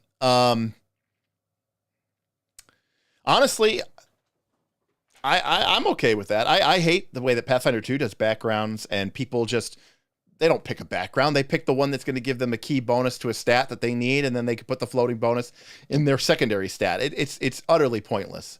We all know this. If you're saying anything else, you're lying to yourself. So I'd rather you just be able to pick a background and then just put your 2 boosts in Pathfinder 2 anywhere you want. Who cares? Does it really make a difference? People are already familiar who've been playing D&D with Tasha's Cauldron of Everything, as well as some of our other recent books like Monsters of the Multiverse that allow you to have a +2 and a +1 that you decide where they go in your characters. So this... Yeah, I agree with Donnie here. Yeah, I agree with Brandis as well. Is going to feel familiar, but what's different is now that we're working on revising the Player's Handbook itself, where those bonuses now live in this playtest material is in the background section. And it makes sense because you've been doing this. This is your background. This is like the life that you have led. Exactly. This is why you are more dexterous. This is why you're stronger, because you lifted greatsword. Like yes. You're a soldier. This kind of equates. Exactly, because background is all about what have you been doing for all the years before you became an adventurer. Again, I don't actually care, but it's fine. It has a meaningful effect on your character's stats. And now, if you choose one of the pre-made backgrounds, people will see we have chosen what those ability score bonuses are, connected to the story of the background. But if you use the default option, which is building your own, just as you can in Tasha's Cauldron of Everything, you can put that +2 and that +1, or 3 +1s wherever you want, just as you can with Tasha's. And the reason why we're doing it sort of both ways, where if you do build your own, you decide where they go, or if you choose a pre-made background, we decide where they go, because we also know there are many players who don't want to have to decide. And so if you just I mean, that's fine. I mean, basically they're saying we built a system that you can use to create backgrounds, and here is a system of examples of backgrounds that we sort of pre-made for you in case you don't want to actually have to build anything up. Pick soldier. Soldier tells me to increase these 2 stats in this way, and then they're good to go. It's sort of the best of both worlds. Well, and it illustrates the point very well. Yes, and really many of the backgrounds that we provide are really just illustrations of how people can use the new background building system. So ability scores are a part of it. Just as you do now, in the 2014 Player's Handbook, you'll also get 2 skill proficiencies, you get a tool proficiency, you get a language. I hate tool proficiencies. That's just a personal bugaboo about this edition. You're not proficient in woodworking. You're proficient in woodworking tools. Get the fuck out of here. you also get a starting package of equipment. And even in our deconstruction and rebuilding process, even all those equipment packages have been examined. Because we're embracing this build-your-own approach, one of the things we needed to do was make it so that all the backgrounds have equipment packages of the same value. Yeah. Because in the 2014 Players Handbook, they didn't. And so now... I get why that matters, but I also hate that it matters. If people add up how the cost, they'll see, oh, all the backgrounds have equipment packages worth exactly 50 gold pieces. Instead of just going for criminal or noble. Right. Right. And one of the main reasons why we've done that is to empower this build-your-own approach. Yeah. So then the other thing... The idea that people in 5th edition are choosing their background because it gives them, I don't know, 50 more gold worth of random equipment should show you that the way that people approach this game and the way they talk about their character story and their background is a joke. Just FYI. You get in your background, and we touched on it earlier in our talk, and it is, in my mind, the most exciting new piece of background, and that is you also get a first level feat. So in that statement, there are a few things for me to unpack. Okay, so background, that's what your feat is tied to? Or is it just something separate? Well, all right, we'll get into it here. First off, I just talked about a feat and gave it a level. That's critical, because people are going to see, not only in this Unearthed Arcana, but in the upcoming Unearthed Arcanas over the next year plus, they're going to see feats appearing, and every feat will have a level on it. Yeah, I mean, they are definitely making the move to feat. So feats are going to be level gated, and they're not going to just be a random hodgepodge of complete nonsense thrown haphazardly in the middle of the book with a sort of, yeah, you could take this or not. You could use them. Maybe you can't. Maybe you can. The way that they are in 5th edition now. I think feats are one of the clumsiest and klutziest ways that they sort of build into the game and of 5th edition. And so, yeah. The way to think of a feat is essentially a class feature that doesn't belong to a single class. And just as class features have levels, feats are now going to have levels. That makes a lot of sense. And so... I mean, yeah. I mean, have different power levels and surprise. I mean, I think that's a fine idea as well. You know. So... I mean, choosing class features a la carte is kind of fun. Again, remember, I'm not even opposed to the idea of a sort of a semi-classless system where you could sort of choose different abilities from a grab bag and sort of pre-assemble anything that you want. Like, I like that. You know, again, and it's like, well, yeah, Derek, you like Pathfinder too. So, yeah, of course this is going to be nice. They're, you know, again, they took this concept. Now, granted, I think, to be honest with you, I think Pathfinder 2 went too far in the other direction. Between getting a class feat every other level, and then in the levels between, you either get an Ancestry feat or a general feat or a skill feat. Sometimes you get both. You're picking, on average, 1.5 feats per level, or 3 feats every 2 levels. That's like, sometimes I think that's too much. I don't know what the right amount is. 3rd edition gave you, I think, 6 or 7 over the course of 20 levels. I think Pathfinder 1 increased that a little bit more to like 9 or 10. And honestly, that's probably a good number. But again, I don't know. Lucky was always broken. I took it. Everyone in our campaign when we played 5th edition took it. It's busted, and it's absolutely just, yeah, it's just a completely busted feat. I mean, it's not, it mocks any concept of balance. There are several reasons for this. One, because we're really embracing feats in certain parts of this playtest process, backgrounds being one of the main parts of the game where we're doing that. It sounds like this is going to be the way that they are going to sort of get around redesigning the game. Like, they can use the concept of a feat as a way to interject mechanics, but technically they're not really changing it because feats were always part of the game. And now they're just sort of like adding in essentially mechanics, and they're adding in complexity, but they're not really adding in complexity. It's just a feat, but it's like a subtle way to do it by like making it be the same game, but it's almost like an entirely different game because you're essentially plugging in all of these different little rules modules in the form of feat text. So this is very much, you know, a very clever way of getting around that and adding a whole lot of complexity to the game while making it seem like you're not actually adding a whole lot of complexity to the game. We want to make sure that feat selection is not overwhelming. And one way for us to make it so that it's not overwhelming is to break feats up into smaller groups. And one of those ways that we're doing that is with levels. So for instance, if something in the game tells you, go pick a first level feat, then you know immediately, well, then I can ignore all the feats in this book that are for 4th level, that are for 20th level, or any other level that might be on the feats. Instead, you can just focus in on the first level ones. And this allows those universal traits that don't belong to any specific class to have a variance of power that feels like more in tune with your leveling up. Exactly. Like it allows you not to I'm just picking from the same pool of feats as I've always. Yeah, I mean, to be honest with you, that seemed very silly to me that You had some feats which were obviously broken and OP, and you could take those at first level, but they were the same pool of feats that you were taking at high level. So, that's kind of silly. Definitely, I think adding levels to feats makes total sense. Now, in 3rd edition, officially, you did not have it, but they were gated because a lot of the higher level ones had feat trees. I hate feat trees. I hate them. I hate them. I hate them. I hate them in Pathfinder 2. I think all feat trees should die. I think every single feat should be standalone. I think it's okay if a feat maybe gets a little bit of a bonus if you took some other similar themed feat, but I hate feat trees. I hate the dedication feats, and I love archetype, but I hate the dedication. I hate it being a feat tax. I just don't like I just don't like them. So I like things that have a requirement level, spellcaster level, base attack bonus in 3rd edition. But level is probably the easiest one because that way you can just say, look, anybody could take these at this level. This is a 5th level ability of power. You're casting fireballs. You're making 2 attacks. Everything is good. So London tipped $3. I'm invincible. Thanks, London. I think you hurt yourself, London. Because it's a different name. It's got to be London Matthews as the tip. You screwed yourself over on that one, buddy. That was fantastic. By the way, if you're enjoying this stream, I'm going to go through this video. And then I think I'm going to go through the PDF. And at 7 o'clock, we were supposed to be doing another live stream about what we were actually supposed to be talking about today, which is D&D. Go figure. Always done like, no, you can get a feat that is much more strong. Yeah, well, not only that, but also something people are going to see is that when you examine the first level feats in this Unearthed Arcana, if you're familiar with the feats that have been in the game in the last 8 years, some of them have, in addition to including some sort of special benefit, have often also included a +1 to one of your ability scores. Right. You'll notice reading this document, none of these feats have a +1 to an ability score, and that's intentional because that is actually one of the signs that you're looking at a first level feat. Because when you see some of the higher level feats in our upcoming Unearthed Arcanas, some of those feats will still have a +1 to a particular ability score. I'm sure we'll get into this, but I wonder, does that mean that feats still take the place of ASIs? Or do you just take a feat and get an ability score bonus? But again, one of the signs of a first level feat is they don't include that.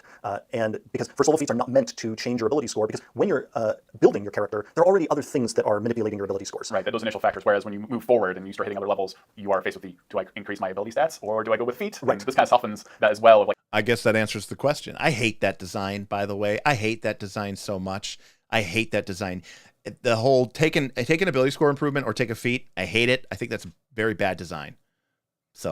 Well, you're still getting a benefit with some of these feats. Well, you're not only getting a benefit, but it's a benefit your character didn't have before. Right, yeah. This is a pure addition that we're providing now for everybody, and we have that in mind as we decide what qualifies as a first level feat and what doesn't. Basically, anything Floyd that's going to dramatically increase. $13 need to go, but before that, dial London.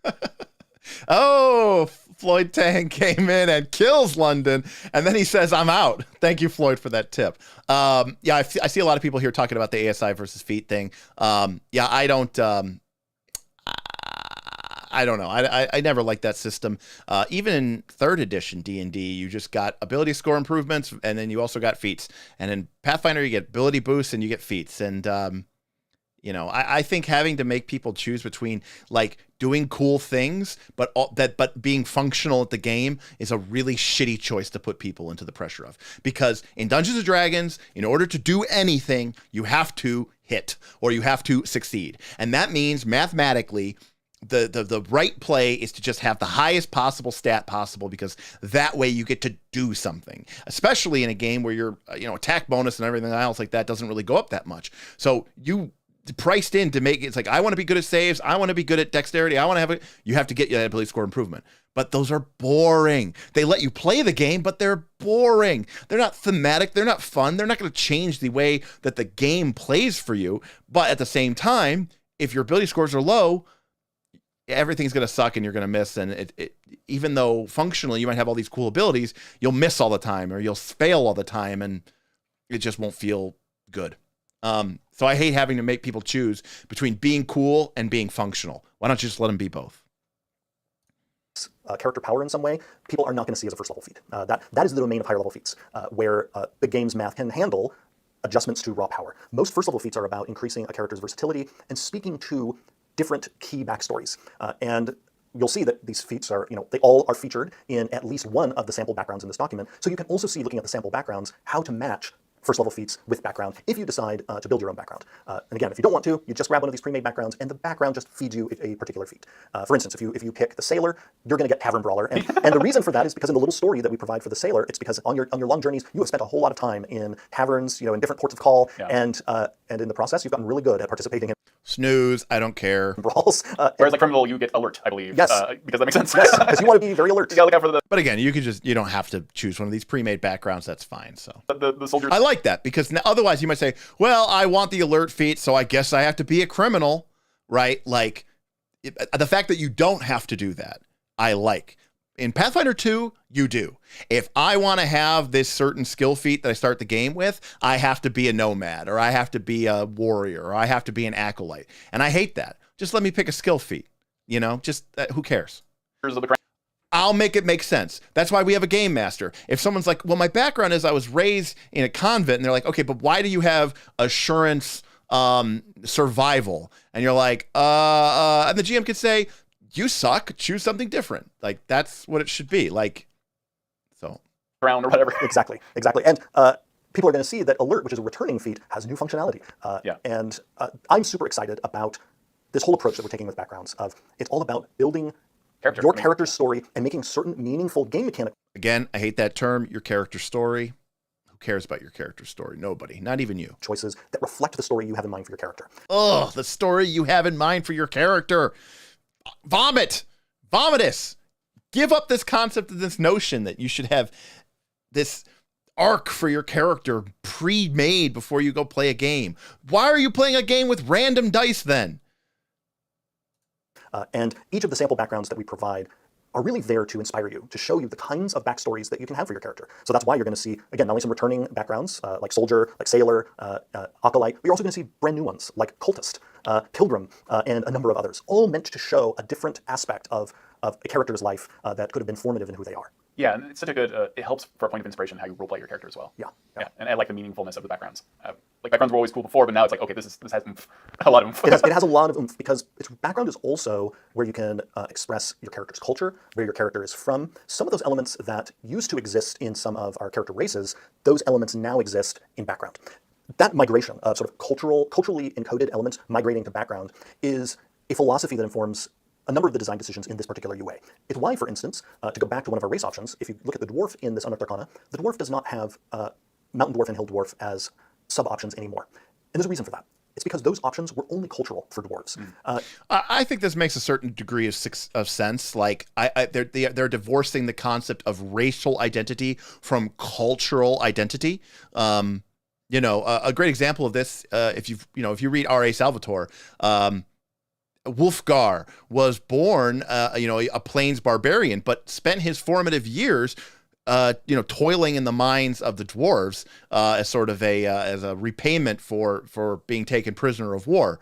So, that dwarven cultural identity isn't necessarily something that is innately tied to the biology of a dwarf. And I like that. Now, is Wulfgar going to gain the ability to gain tremor sense? No, but could Wulfgar have, a lot of the same, mining type awareness that a dwarf would typically have? Yes, and vice versa. Maybe a dwarf was not raised in the mountains, Holdfast. Maybe he was raised in the city, and he wouldn't have these mountain abilities. He might have innate racial abilities. So I actually don't mind separating that a bit. In our D&D worlds, those are really cultural designations that different dwarf communities have taken on. And also in some D&D worlds, those names don't appear at all. Right, yeah. And unlike, say, elves, who actually have different mystical abilities based on their connections with different environments, whether it's wood elves who have particular magical abilities because of their connection to primeval forests, or drow who have, their magical abilities because of the millennia they've spent in the magic-saturated Underdark. Dwarves don't have those associations. And so instead of having a choice, which was, again, cultural, and culture now is reflected by background, we focused in on, let's make the dwarfiest dwarf. And so in a few cases where maybe before... which is fine, Damien. I mean, thank you for the super chat. I mean, they might have taken that from it. It might just be a good idea. I think one thing, though, that I think everybody here, though, needs to take a big step back for a moment. Just take a big step back for a moment and realize something. it's okay if role-playing games take good ideas from other role-playing games to make their game better. Like, that's what I want. That's what this whole thing is about. That's why we play so many different role-playing games. It's why we read all these books, because we're trying to find these nuggets of gold that we can use for inspiration, for either better ideas for a future game or to improve the current game that we're playing. If other games are coming up with good ideas, why would we want them to ignore that?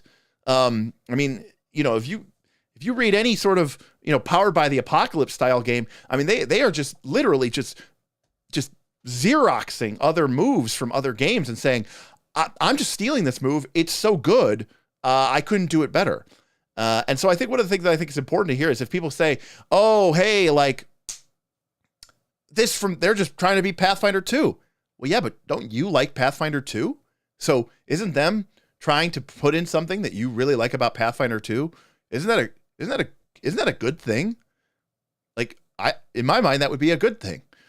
So I don't under like, if they were like, yeah, they're changing slow so that when you fail it or critically fail it, the creature's basically dead. I'd be like, no. That's a bad thing from Pathfinder 2. Don't take that. Take something good from Pathfinder 2. And so, yeah, I mean, I want and then I want Pathfinder 2 to be like, oh shit, damn, we don't have this advantage anymore. They are doing what we were doing that was making us unique and different and better. I guess we got to step our game up. I guess we need to come out with Pathfinder 3rd edition in 4 years and say, yeah, hey, this is what we're doing now. We're doing something even better. It's all about incremental improvement. One of the reasons why I had such a problem with 5th edition when it first came out is because it felt like such a titanic step backwards in terms of game design. And it was a very conservative, and I don't mean that like in a political sense. I just mean it was a very conservative play. They said, what can we make that will appeal to sort of people's nostalgia and people's, sense of foregone days? And you didn't need that because the OSR existed. You could go back. I didn't need 1st edition or 2nd edition. They're on my shelf. Or you could get them as a PDF through DriveThruRPG. I didn't need them to make that game again. I need them to make something new, something better, something different. And I think that is something that people need to keep in mind. Before there's an option that's not there anymore, really often the option is just move someplace else. And so any of the cultural cues that a person before was searching for in, say, their dwarf character, they can now replicate those, and often with more oomph in the background system. For instance, if you want to really lean into, the fairy tale dwarf who not only has all the characteristics we expect of a dwarf, but also is like a miner and this sort of thing, then I encourage people to go pick the laborer background, where you're going to get all the stuff you would expect for a character who's really leaning into that archetype. This all connects to Monsters of the Multiverse as well. Absolutely. So anything that you're seeing here is designed to play side by side with books you have already, and that includes recent books like Monsters of the Multiverse. So the dwarf, for instance, that you see in this Unearthed Arcana is meant to exist in the game side by side with the Dwergar that appears in Monsters of the Multiverse. The elf in this UA is designed to stand side by side with the sea elf, Eladrin, and Shadowkai, who are in Monsters of the Multiverse. Same with gnomes, where we have this sort of... By the way, this is nothing new. We saw this in all of the editions. At the end of 2nd edition D&D, you saw some things that were sort of experiments into 3rd edition. You definitely saw some things in the end of 3rd edition, like Book of Nine Swords, or Dungeonscape, which were sort of previews of 4th edition. And in fact, a lot of the ideas that a lot of the concepts that people had about what's coming out for the future of D&D have come because of recent book releases that have sort of been like, hey, look, they're basically sort of beta testing the next edition's concepts in current edition's books to see what people respond to and what people like. I mean, plus, if you have a great idea for how you're going to make the game better, and you're like, well, I don't want to wait 3 years to release this when we release a new edition. I kind of want to release it now and let people play with all these fun, cool ideas now rather than later. So I definitely would expect to see that. The Player's Handbook gnome that we're looking at here, and then we have the additional gnome option of the Deep Gnome in Monsters of the Multiverse. So really, when you look at the Player's Handbook version of something, that is the most sort of like archetypal, universal version, the most common version that you're going to see. All of those other versions that we have, particularly in a book like Monsters of the Multiverse, which we designed to be a big collection of options that would then be able to stand shoulder to shoulder with the options in the new core rulebooks, when you put them all together, have this amazing... I mean, it sounds like they're trying to make an effort here to really sort of bridge the gap between these so-called editions, right? By basically saying Monsters of the Multiverse really is sort of a 5.9 version family of options. Or these new 5.4. options don't take away those, but instead, in many ways, create some, when you look at one and look at the other, it really then highlights even more what's special about each of the options. This playtest material is meant to work, and the future product, the future player's handbook, very nicely with the books that already exist. Exactly. Now, there's a lot Keep buying our books. They're going to be relevant. We promise. we could say about the feats that you're getting from those backgrounds. Correct. I'm really excited for people to read through all of them, to see what's going on in these feats, rather than going through each one of them, as much as I would love to, because there's so many there's a lot to look at. There's so many fun things in these new feats. Really what I'd love to do is talk briefly about some of the philosophy behind the decision-making here. I've already talked a bit about some of the things that distinguish a first-level feat from higher-level feats. There's another thing that informs some of the decisions we made about the feats here, and that is, first I'll talk about tip $10. feats we revised, Just and then I'll also talk realized about I'll brand new actually feats. miss the So, actual 5e stream later. Overall, I don't hate these changes, but they are smoking crack if they think this will be backwards compatible. 100% agree, Ben. I think overall, I'm cautiously optimistic. I've been burned before, but I like to think that these people are very smart. And I do think, though, that this is not going to be very backwards compatible. I think new stuff's going to come out and people are going to say, it's been 10 years. I want new stuff. I want new stuff. I want new stuff. Give me new books. I want new books. I want a better book, et cetera, et cetera, et cetera. And so I think that's a reasonable take. And that's kind of basically where I'm at as well. So, but I appreciate the tip, buddy. Whenever we were revising a feat that already existed in the 2014 Player's Handbook and made the determination that it was going to become a first-level feat, we not only wanted to make sure it was delivering something with very clear functionality and clear value, we also wanted to make sure that the feat is useful to the people who most archetypally would want to take it. Here's what I mean by that. If you look at the healer feat in the 2014 Player's Handbook, you read the title and you think, hey, I'm playing a life cleric, I'm a healer, right. That's probably a feat I want to take. But then if you read it, not very beneficial. No, because that feat was actually written for a person who maybe doesn't have any healing ability. Right. So we have kind of turned that on its head.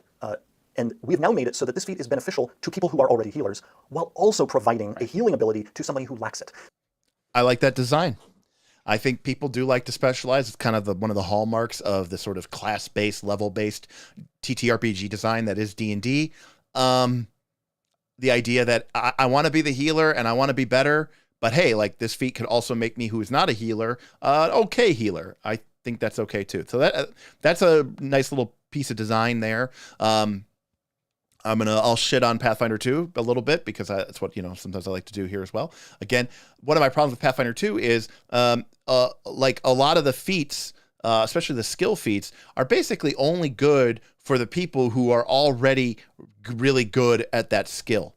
And as you get higher in level, you find yourself just more locked into the thing that you can do, and you really can't do anything else. So, I think having feats be actually something that you can just take because that's the direction you want to take your character. And, you didn't have to be like, well, I've been putting all my skill improvements into this skill. And so now for the rest of the game, that's basically where I'm going to have to take all my skill feats in. I like the idea that, and again, I don't know if they're going to do this, but I like the idea that I could have never done anything remotely close to healing. And I'm level 12 and 13 and I take the healer feat and it's good. And maybe there's like a level 13 version of the healer feat. And maybe I could take that and it's good. And it lets me actually be effective instead of being high level.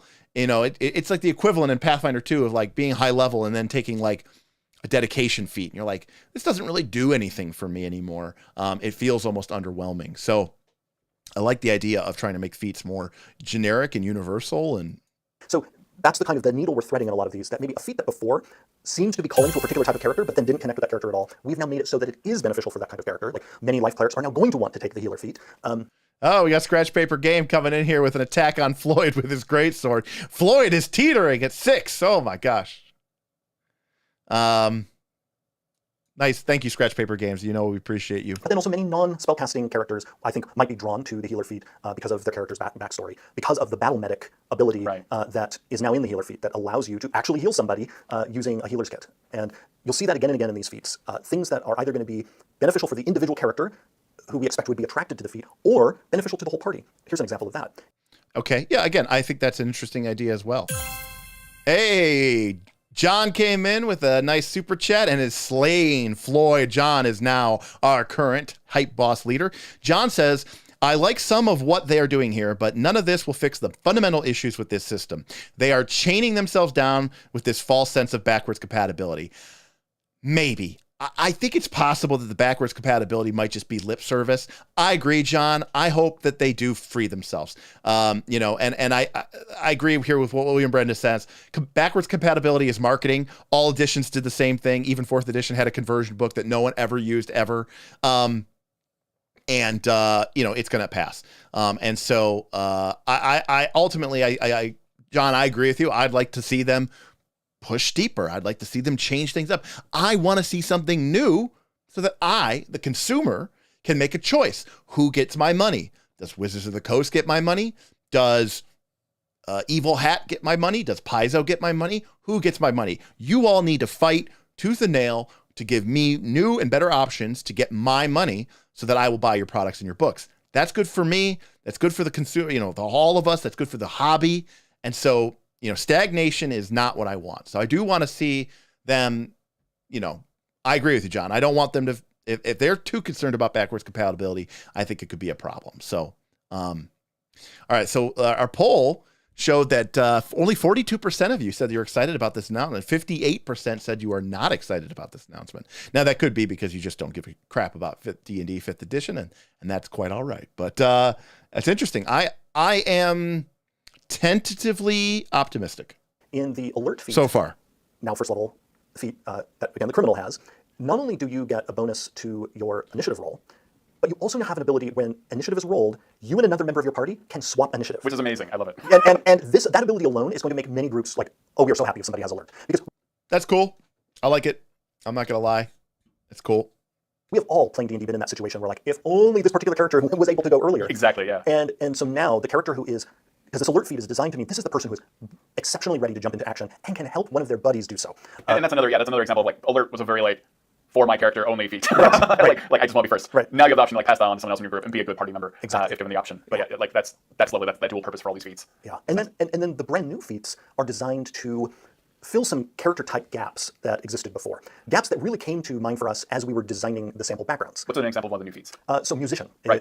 is one of the new feats. And with the musician feat, you can not only gain proficiency with 3 musical instruments of your choice, and sort of getting 3 tool proficiencies used to be a function, one of the optional functions of the skilled feat, but now you get a more flavorful version of that, not only in the musician feat, but also elsewhere. So you get to choose 3 musical instruments that you're proficient with, but then you also have the ability that whenever you finish a short or long rest, you can give inspiration to a number of people who hear you play a song on one of your... That's really cool. That's a really cool mechanic. That is how you design a cool ability. That is how you take the fiction and the mechanics and tie it back to the fiction. Fiction leads to mechanics, leads to fiction. That is the heart of PBTA. You're not just a musician because it's flavor. Then why are we leveling up? Why are we gaining experience points? Why do we even have feats? If it's all just flavor, who the hell cares? That's a good idea. It's like a mini bard feature, basically, kind of, sort of. And I think a design like that is really cool. Instruments, and the number of people who can gain inspiration is affected by your proficiency bonus. So in other words, the higher level you get, it scales rather nicely. Yeah. And so, you know, in any group, we're like, gosh, we'd really love to have sort of inspiration in our pocket, ready to go. And for anyone watching who doesn't know what inspiration is, because a lot of groups don't use it, that's essentially having... Is that true? A lot of groups don't use inspiration? Wow. That's actually shocking to me. Advantage in your pocket, ready to use when you need it. Right. And so a person with a musician feat using this inspiring song can give people inspiration. So this brand new feat is not only filling a gap in our previous feat list, but it's also doing exactly what I was talking about earlier about the healer feat, and that is it will be useful to also someone who's already a musician, most notably the bard. The bard, yeah. Because this ability to, whenever you finish a rest, to give a certain number of people inspiration is not an ability that bard has. So this combines really nicely with a bard's kit. Yeah. So you can become the most bardy bard, or you can play a fighter who also on occasion takes out a loot. Yeah, who before battle plays this beautiful... Yeah, again, same thing they were saying with the healer, right? Like a bard goes, but I want to be able to do that. Cool, take the musician ability. But if someone else isn't necessarily a bard, they could take that, and I think that that's a very cool feature. And I got to say that is really, really cool. I am shocked to see this in the chat, however, that people are saying that William Brandon says surprised about the inspiration comment, but he clarifies more later. And even M1982 is saying, I've never used inspiration. Hard Bushido says almost no one uses it. Really? Wow.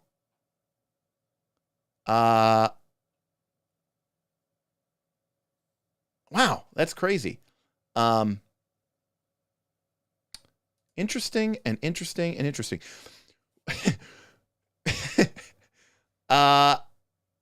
Okay, interesting. Wow. Okay. I would never have guessed.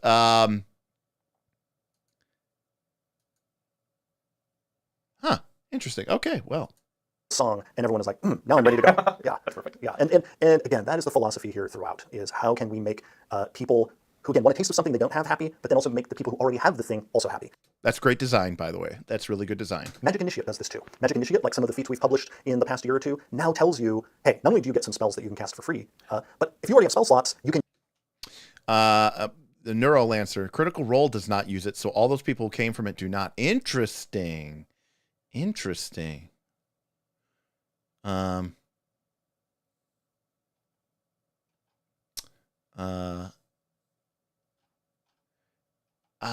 I guess Amber, I don't know. I guess I just feel like it's, to me, it just seemed like such an important part of 5th edition with the bonds and the ideals.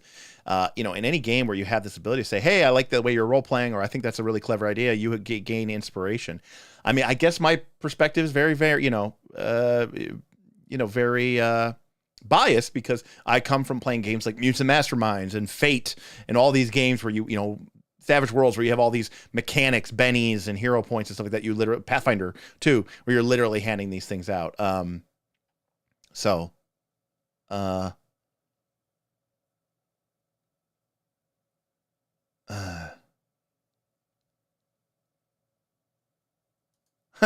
Never seen anyone use bonds or ideals either that I'd left blank on everyone's sheets. Wow. Most people I've played 5e with don't even fill in the bonds and ideals and such. Dungeons and Dragons.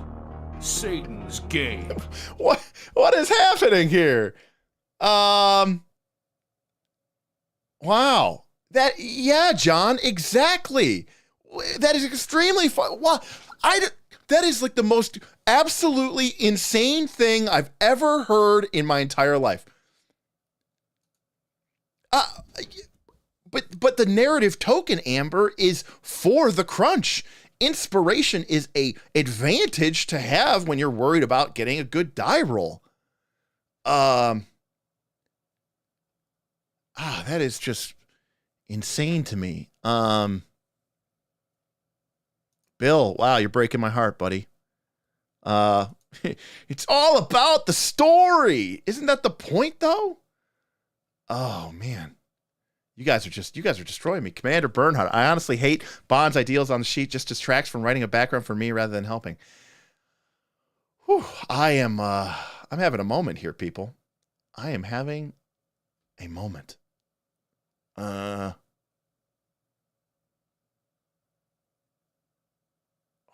Okay.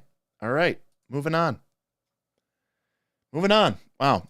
You learn something new. Use them to cast these spells too. And we saw this in the evolution of like Tasha's and other books, where that you very much keyed into the fact of like, yeah, I got this first level spell, but like I can't upcast it with Magic Initiate. Right. So it's a little like frustrating if that spell can scale up if you like use a higher. Again, oh my God, they're doing what Pathfinder 2 does. Yeah, because that's cool. It's a good idea. Like, it was a shitty thing to be able to get something in, 3rd edition or 4th edition or 5th edition, and you're like, I'm higher level now. This is utterly useless to me. Okay, cool. It should scale. I get a cantrip at Pathfinder 2, and I'm 20th level. Great. I'm casting it as if I'm a 10th level caster. My Electric Arc cantrip that I got from my Sorcerer dedication does 10d4 plus my int. Like, that's really good. Spell slot. And now you can do that. Yeah, if you want to hellish rebuke someone, which I love doing, you can do so now.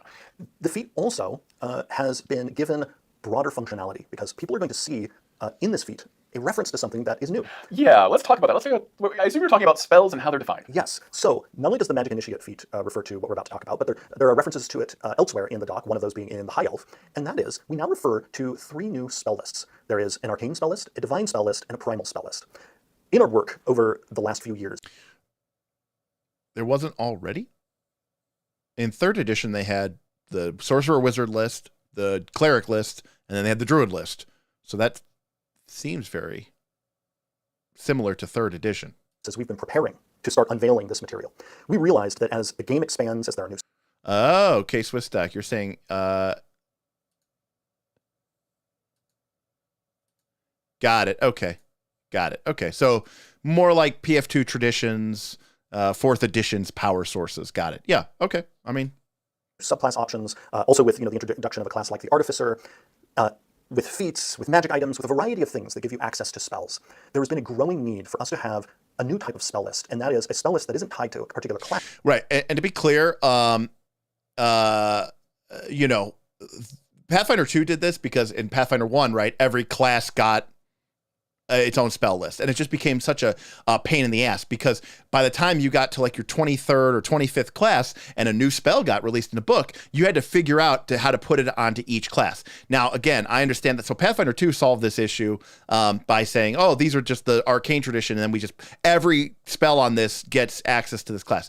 I like that, but at the same time, it also does kind of make things a little bit samey. The idea that a sorcerer with arcane and a wizard with arcane and a witch with arcane are all just casting the same spells, and having just gone through, several hundred, okay, more like almost 1,000 spells. There is something lacking there, even if it does make a lot of sense just logistically as you're developing an RPG line. So I think that makes a lot more sense. Welcome, Stephen, to the live stream.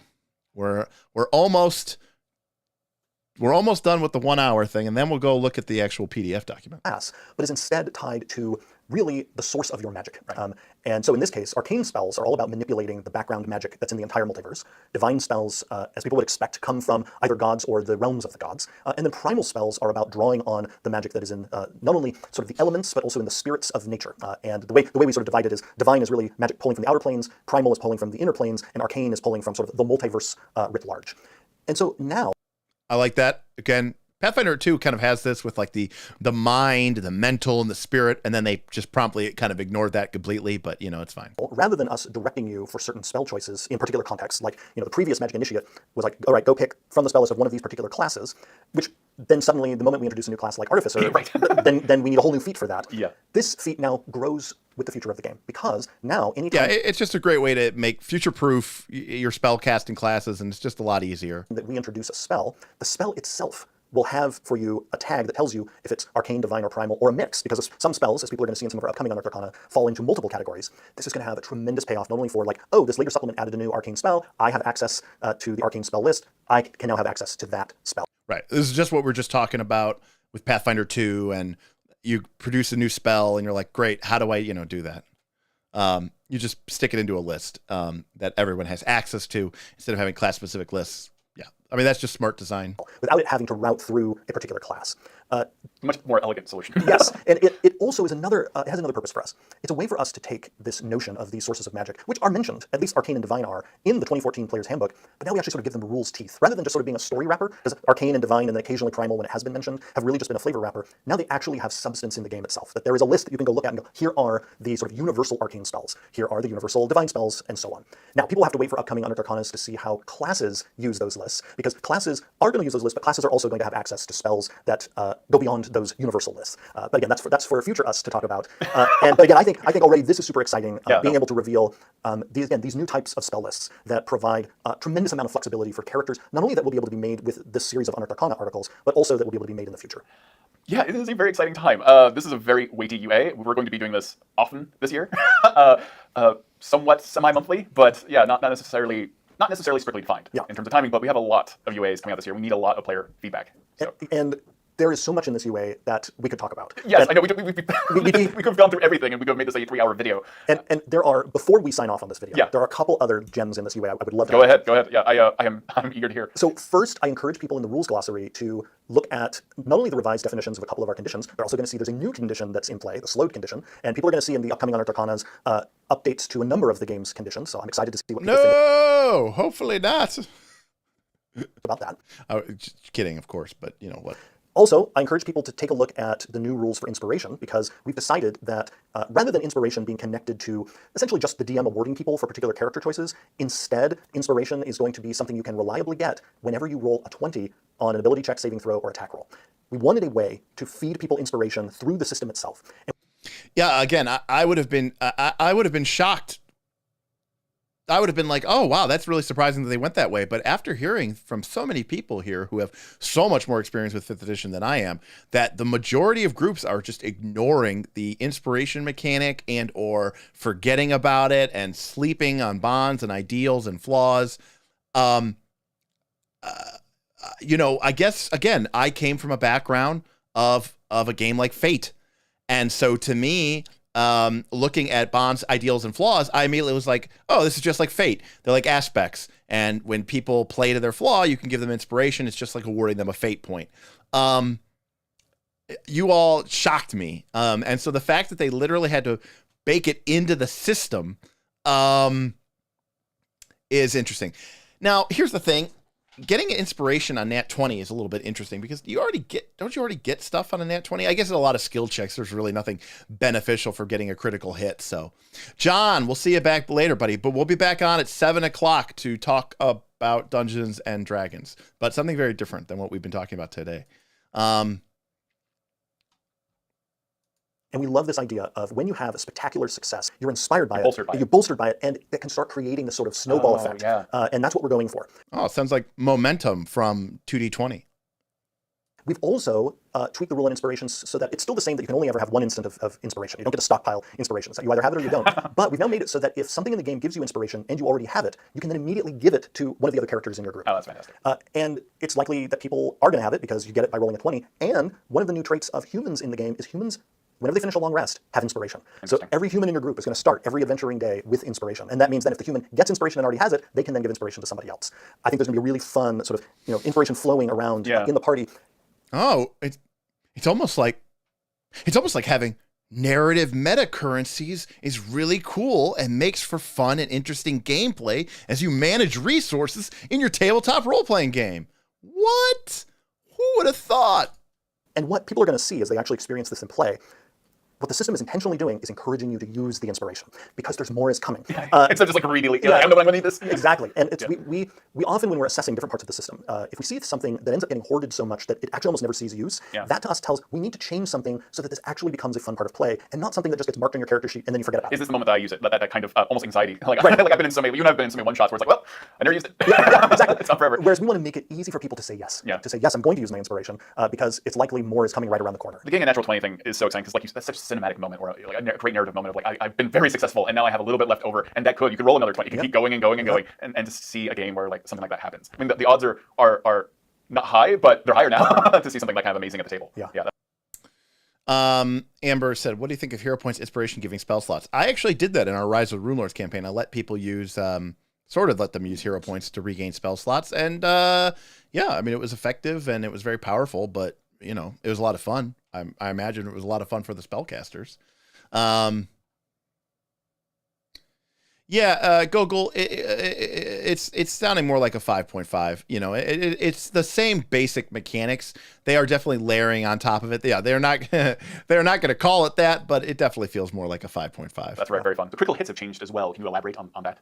We are experimenting in this Unearthed Arcana with a new take on the critical hit. So in addition to rolling a 20, now feeding you inspiration, whether it's an ability check, saving throw, or attack roll, we've now specified that if it's an attack roll and you roll a 20, it's also a critical hit as you would expect. But what's different here is it's only a critical hit if you were attacking with a weapon or an unarmed strike. Now, in most cases in our game, that was already the case in actual play. So you can't crit with a spell? Most spells in the game trigger saving throws rather than involving an attack roll. Spells scoring critical hits was a more sort of rare occurrence than weapons scoring them. But we're exploring this option. And again, I really want to emphasize, this is a great example of a playtest giving us the chance to experiment with something. Remember, this is not set in stone. This is playtest. Exactly. Yeah. We want to see what does the community think and how does this play out for them? Because what we're really trying to do is carve out a clearer space for essentially spell operations on one side and weapon and unarmed strike operations on the other. And the critical hit was already confusing for a number of people because I've actually lost count over the last 8 years the number of times I've been asked by the community, can spells score a critical hit? So funnily, this experiment in this UA will function for many groups the way they were already playing, because many groups had doubt that spells could actually critical, even though they could. Right. And so now we're experimenting with, well, just what if they can't? And this is a function of weapon use and unarmed strike use, which then also allows for us to do greater clarity, because then there's not that fuzziness before of like, take the dice that were involved in the attack and roll them twice. No, now we zoom way in, it's take the weapon or the unarmed strikes dice and roll them a second time. Now, of course, people know that some people don't have dice for their unarmed strikes, but monks and others absolutely do, and we wanted to make sure this critical hit option was available for them, in addition to characters who rely more on weapons. Now, is this them like trying to silently nerf spellcasters. I can't believe that there's that much confusion about this in the game. That's pretty crazy. Wow,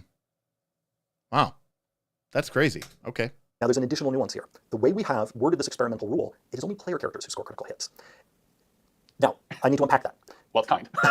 So first, critical hits for monsters often play out in strange, unsatisfying, or terrifying ways, and I'll unpack those.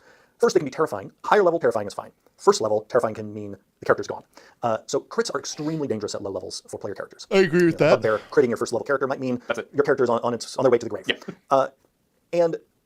But then other times, because of how a monster's damage expression is built, a monster critical hit can feel unsatisfying. And the DM might say there was a crit, but the math doesn't really deliver the punch that you were expecting when the DM said that. Also, because a lot of DMs use static damage, our crit roll where you're rolling a die a second time, there's friction between that rule and how monsters are actually designed. And then there's a to be clear, every time I've run 5th edition, I've usually used static damage too, so further reason that I just doubled it. Experimenting with this, and that is monsters actually already have their own built-in crit-like mechanic. And that is the recharge mechanic. We use recharge abilities to deliver those scary, massive strikes. Right. Think of the Dragon's Breath weapon. When that happens, everyone is put on notice. I don't know if I like this, but... And that is the scary moment. The DM decides when to use it. So the DM can make an informed decision when to crank up the difficulty in a battle. The DM has no control over a critical hit. Now, uncertainty is also fun because we like DMs being surprised, but that's where the recharge roll comes in. Because the DM, once the DM decides to essentially press the things are going to get real button, they get the button back. They're not sure when they get the button back.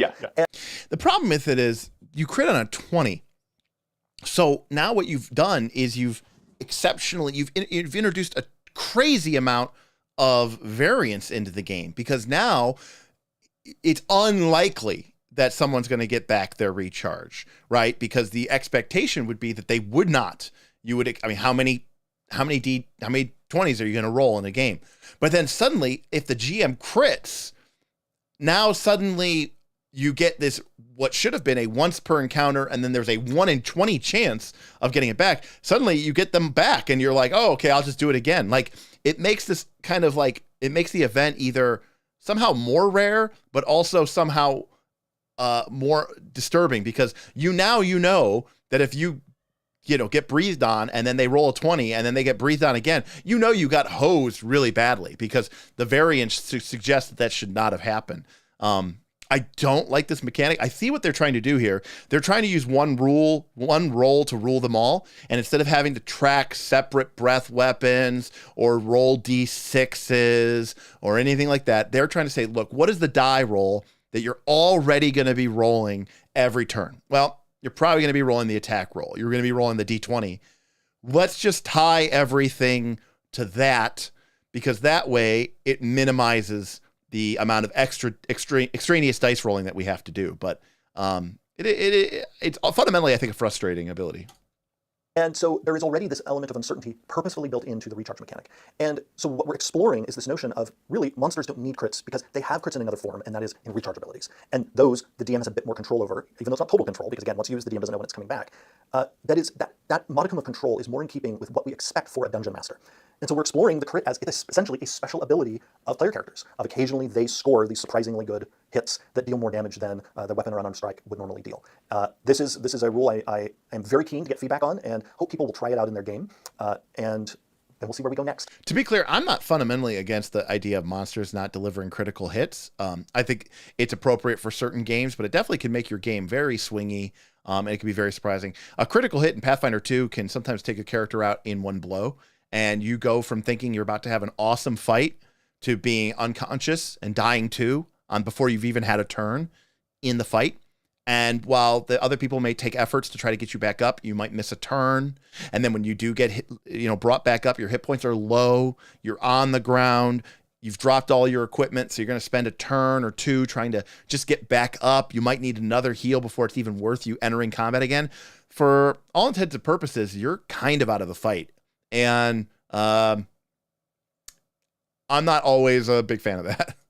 once we get the feedback on it. Related to rolling the d20, there's also another significant thing in the rules glossary that I encourage people to take a look at, and that is we have decided to embrace how many groups actually play, and that is when you roll a 1 or a 20 for an ability check, saving throw, or attack roll, a 1 is an automatic failure and a 20 is an automatic success. It will surprise some people watching that that's a change because yeah, no, because I've been doing it, I don't know, for like 10 years yes, at least. Because for anyone who might not know, previously a 20 meaning an automatic success and a 1 meaning an automatic failure was only a function of the attack roll, not of ability checks and saving throws. But what we have seen over the last 8 years is more and more groups use that rule for all of the D20 tests. And yeah, I mean, I'll be honest with you, I kind of thought that was the rule as well. We decided rather than having the rules being in friction with how people actually play the game, let's update the rules so that the game plays the way people expect it to. Well, that's what so much of was in this first playtest material is much of that. Yes. Of how people actually play or want to play. Because we, over the last 8 years, through the many surveys that people have filled out that have been valuable to our work, we've been listening, we've been paying attention, we watch streamed games, we constantly play D&D, and all of that feedback, all of that play, all of that observation has fed into what people are seeing in this Unearthed Arcana and what they're going to see in the months ahead. There's two sides of the playtest material. Like, this is a moment in time where like all of everyone's feedback has led to this playtest material, and your feedback after this is going to lead to the final version. So be sure to playtest. Absolutely. Because this is not the final version. Everything here is subject to change. This UA in particular is our hello. Yeah, hello, we're listening. Yeah, and the feedback that then the community provides in response will help determine what parts of this make it into the new core books, what parts do we set to the side, and what parts do we keep but change. And so what everyone is going to see, just like with the D&D Next process almost 10 years ago, you're going to see an evolution in these playtest materials, in the game itself. Also, the exciting thing, I think, for everyone is you're going to be able to use all of these playtest docs with your existing core books. We have designed these docs so that you can take each one, and other than the places where we tell you, all right, you know that thing in your book? Well, here's an update to it. Otherwise, all this material works with the core books you already have. Meaning, the UAs that are ahead will be very targeted, rather than it being like, here is a cross-section of the entire game. Yada, yada, yada, playtest stuff, drill into one piece, because that piece will now work with the books you have already. And so that's why, in coming ones, we're going to drill deep on particular classes, and then eventually we'll drill deep on particular spells as we build this. It's almost like we're building a mosaic that in the end, once all the pieces are in place, you will get a glimpse of what the new core books are going to look like. This has to be very exciting for you. Like, beyond the rules and the playtest, this is like a very exciting time to be a D&D fan. Yeah. And to be making D&D.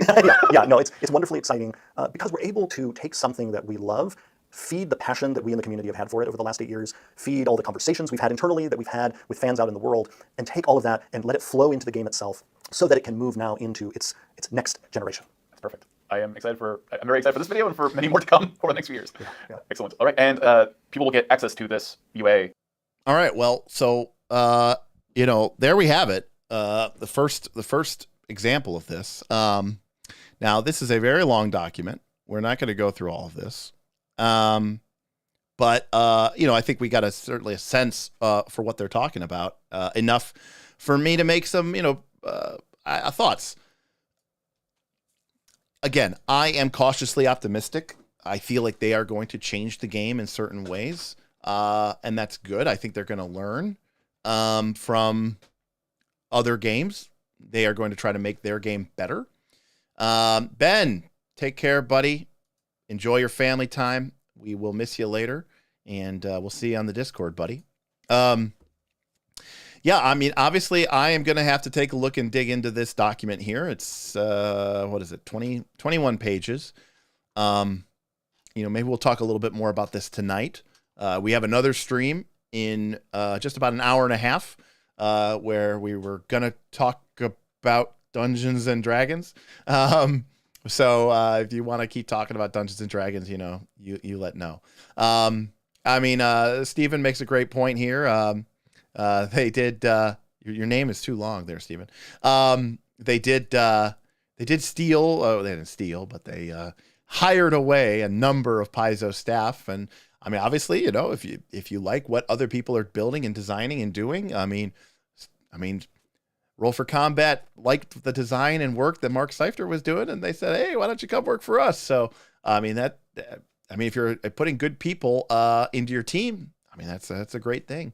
Again, they don't want to throw the baby out with the bathwater, and I think they are going to really, really try hard. At the same time, I think that they do understand that they want to change the game and move in a different direction, and I think they are going to use these UAs as a series of very aggressive rules patches over the next 16 months to essentially get people to already be playing 5.5 before they ever release 5.5.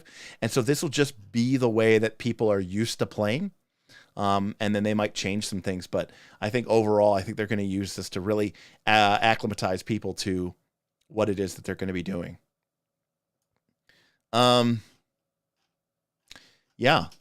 I mean, for me, the big takeaway from this stream was that people in 5th edition don't use inspiration, and don't use bonds. Again, I gave 5th edition a little bit of a nod when I gave it a GNS score, because I said, you know what, 5th edition is like the first version of D&D to ever kind of have a nod towards a narrative currency mechanic in the form of inspiration, and it being tied to the way that you're role playing, the way that you are emphasizing your character's ideals, flaws, and bonds, and that has a effect consummate with a fate point or a Benny or a hero point to give you a mechanical benefit, and that the character at the table who is doing a good job emphasizing through their actions and their words and their deeds, their character's nature and personality, will have a mechanical benefit in the game thanks to having additional inspiration.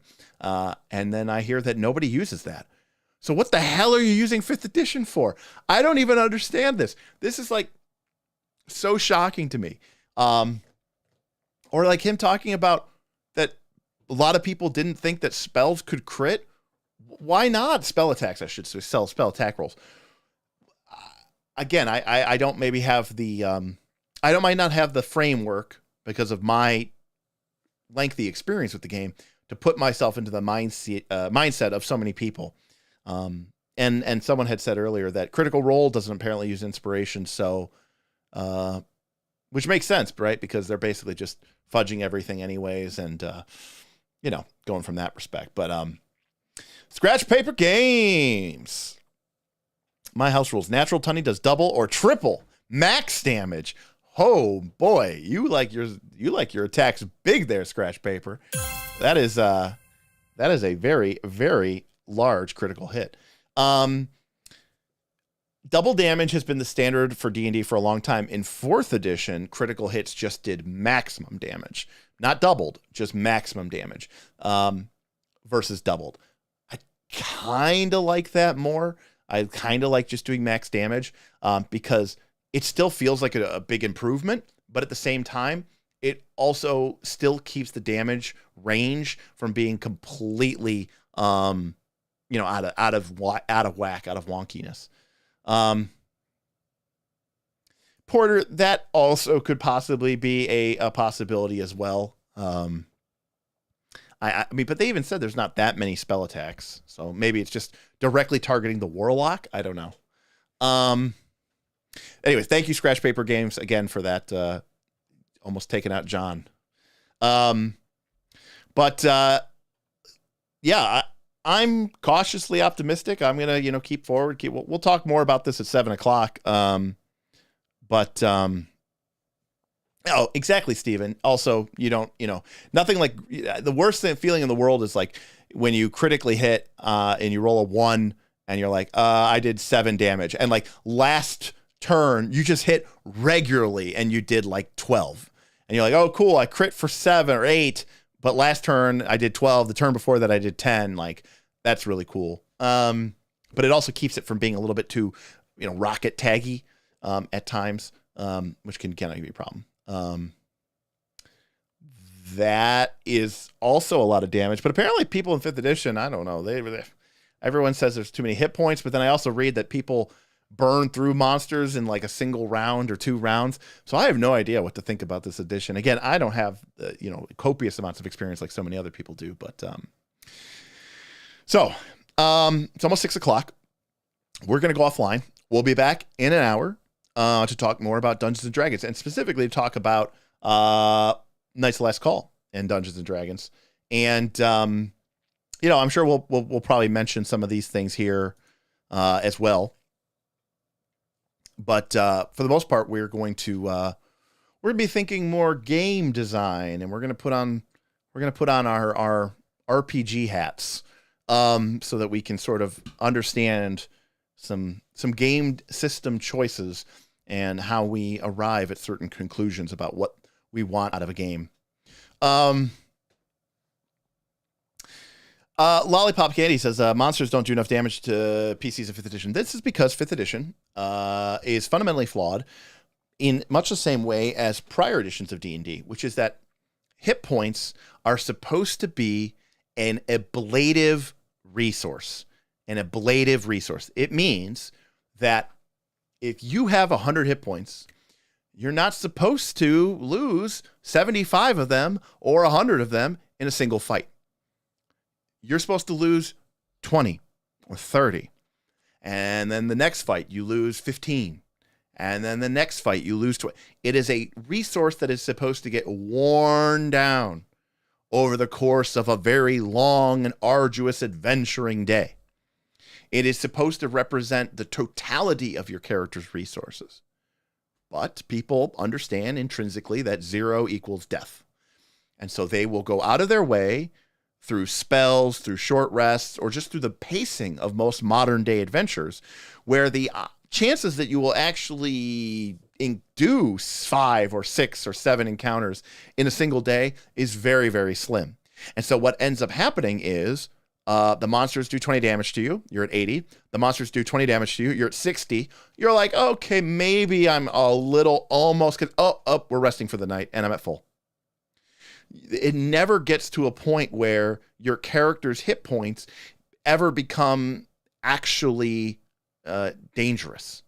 3rd edition was good at this, except then people figured out that you could buy Cure Light Wounds wands for really cheap, and suddenly hit points went from being an all-day resource to basically an encounter-based resource, because people said, look, if I can't kill you, if I can't drop you in one fight, it doesn't matter. If you have 100 hit points and I do 99 of them to you in one hit point, 99 of them into one fight, then as soon as the fight's over, you're going to pull out your stack of Cure Light Wounds wands, and you're going to heal everybody up to 100, and we're going to start all over again.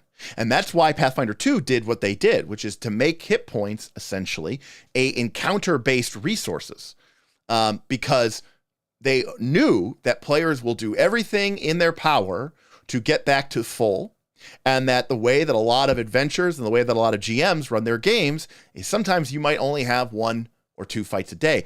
You don't know if someone's going to have 2 fights a day or 12 fights a day. In that case, how do you balance a monster fight? Because you don't know if you're going into that fight with that monster, it's going to be a joke if they do 20 damage. But if you go into that fight and you're only at 10 hit points, if that monster is going to do 20 damage over the course of the fight, suddenly that monster is very, very dangerous.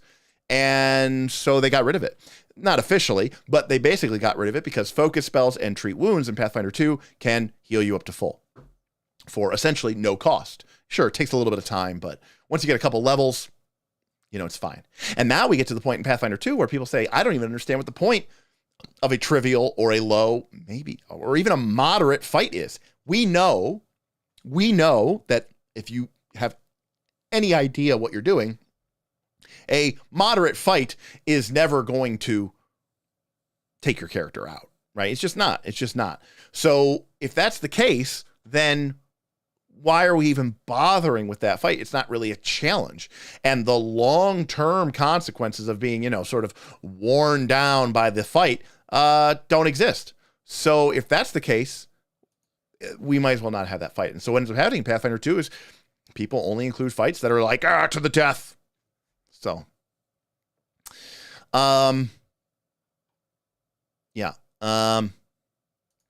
exactly. So the idea that it's always a big war of attrition across 6 to 8 encounter count, every combat should be a threat or become super meaningless. It depends, Dark Savior, on the game. There is a certain amount of fun that comes from resource management that goes over the course of multiple sessions. And the idea that a party, we'll talk more about this tonight, but the idea that a party which does a good job managing their resources can go further, get deeper. See, these are ideas. See, hit point as a concept is intrinsically tied to the core structure of this game, of dungeons and exploration, and it's all tied together. And people don't understand that. And when you start taking everything apart, but you leave the framework behind, you go, well, this is a flawed system. And it is. It doesn't work because it was never designed to. So anyways, 6 o'clock. We are going to we're going to be back in an hour, so that we can talk more about RPGs. RPG! RPG! RPG! RPG! RPG! So we can talk more about RPGs, and we can definitely talk about how I want to use Dungeons and Dragons, and how I don't want to use it. So, all right. Thanks, everybody, for hanging out with me this afternoon. It was fun to be up on a little bit early. But obviously, this is a big announcement. I'm sure we'll have a lot more of it. Get ready for a deluge of this on the internet, because every single person's going to be talking about this for the next couple of days.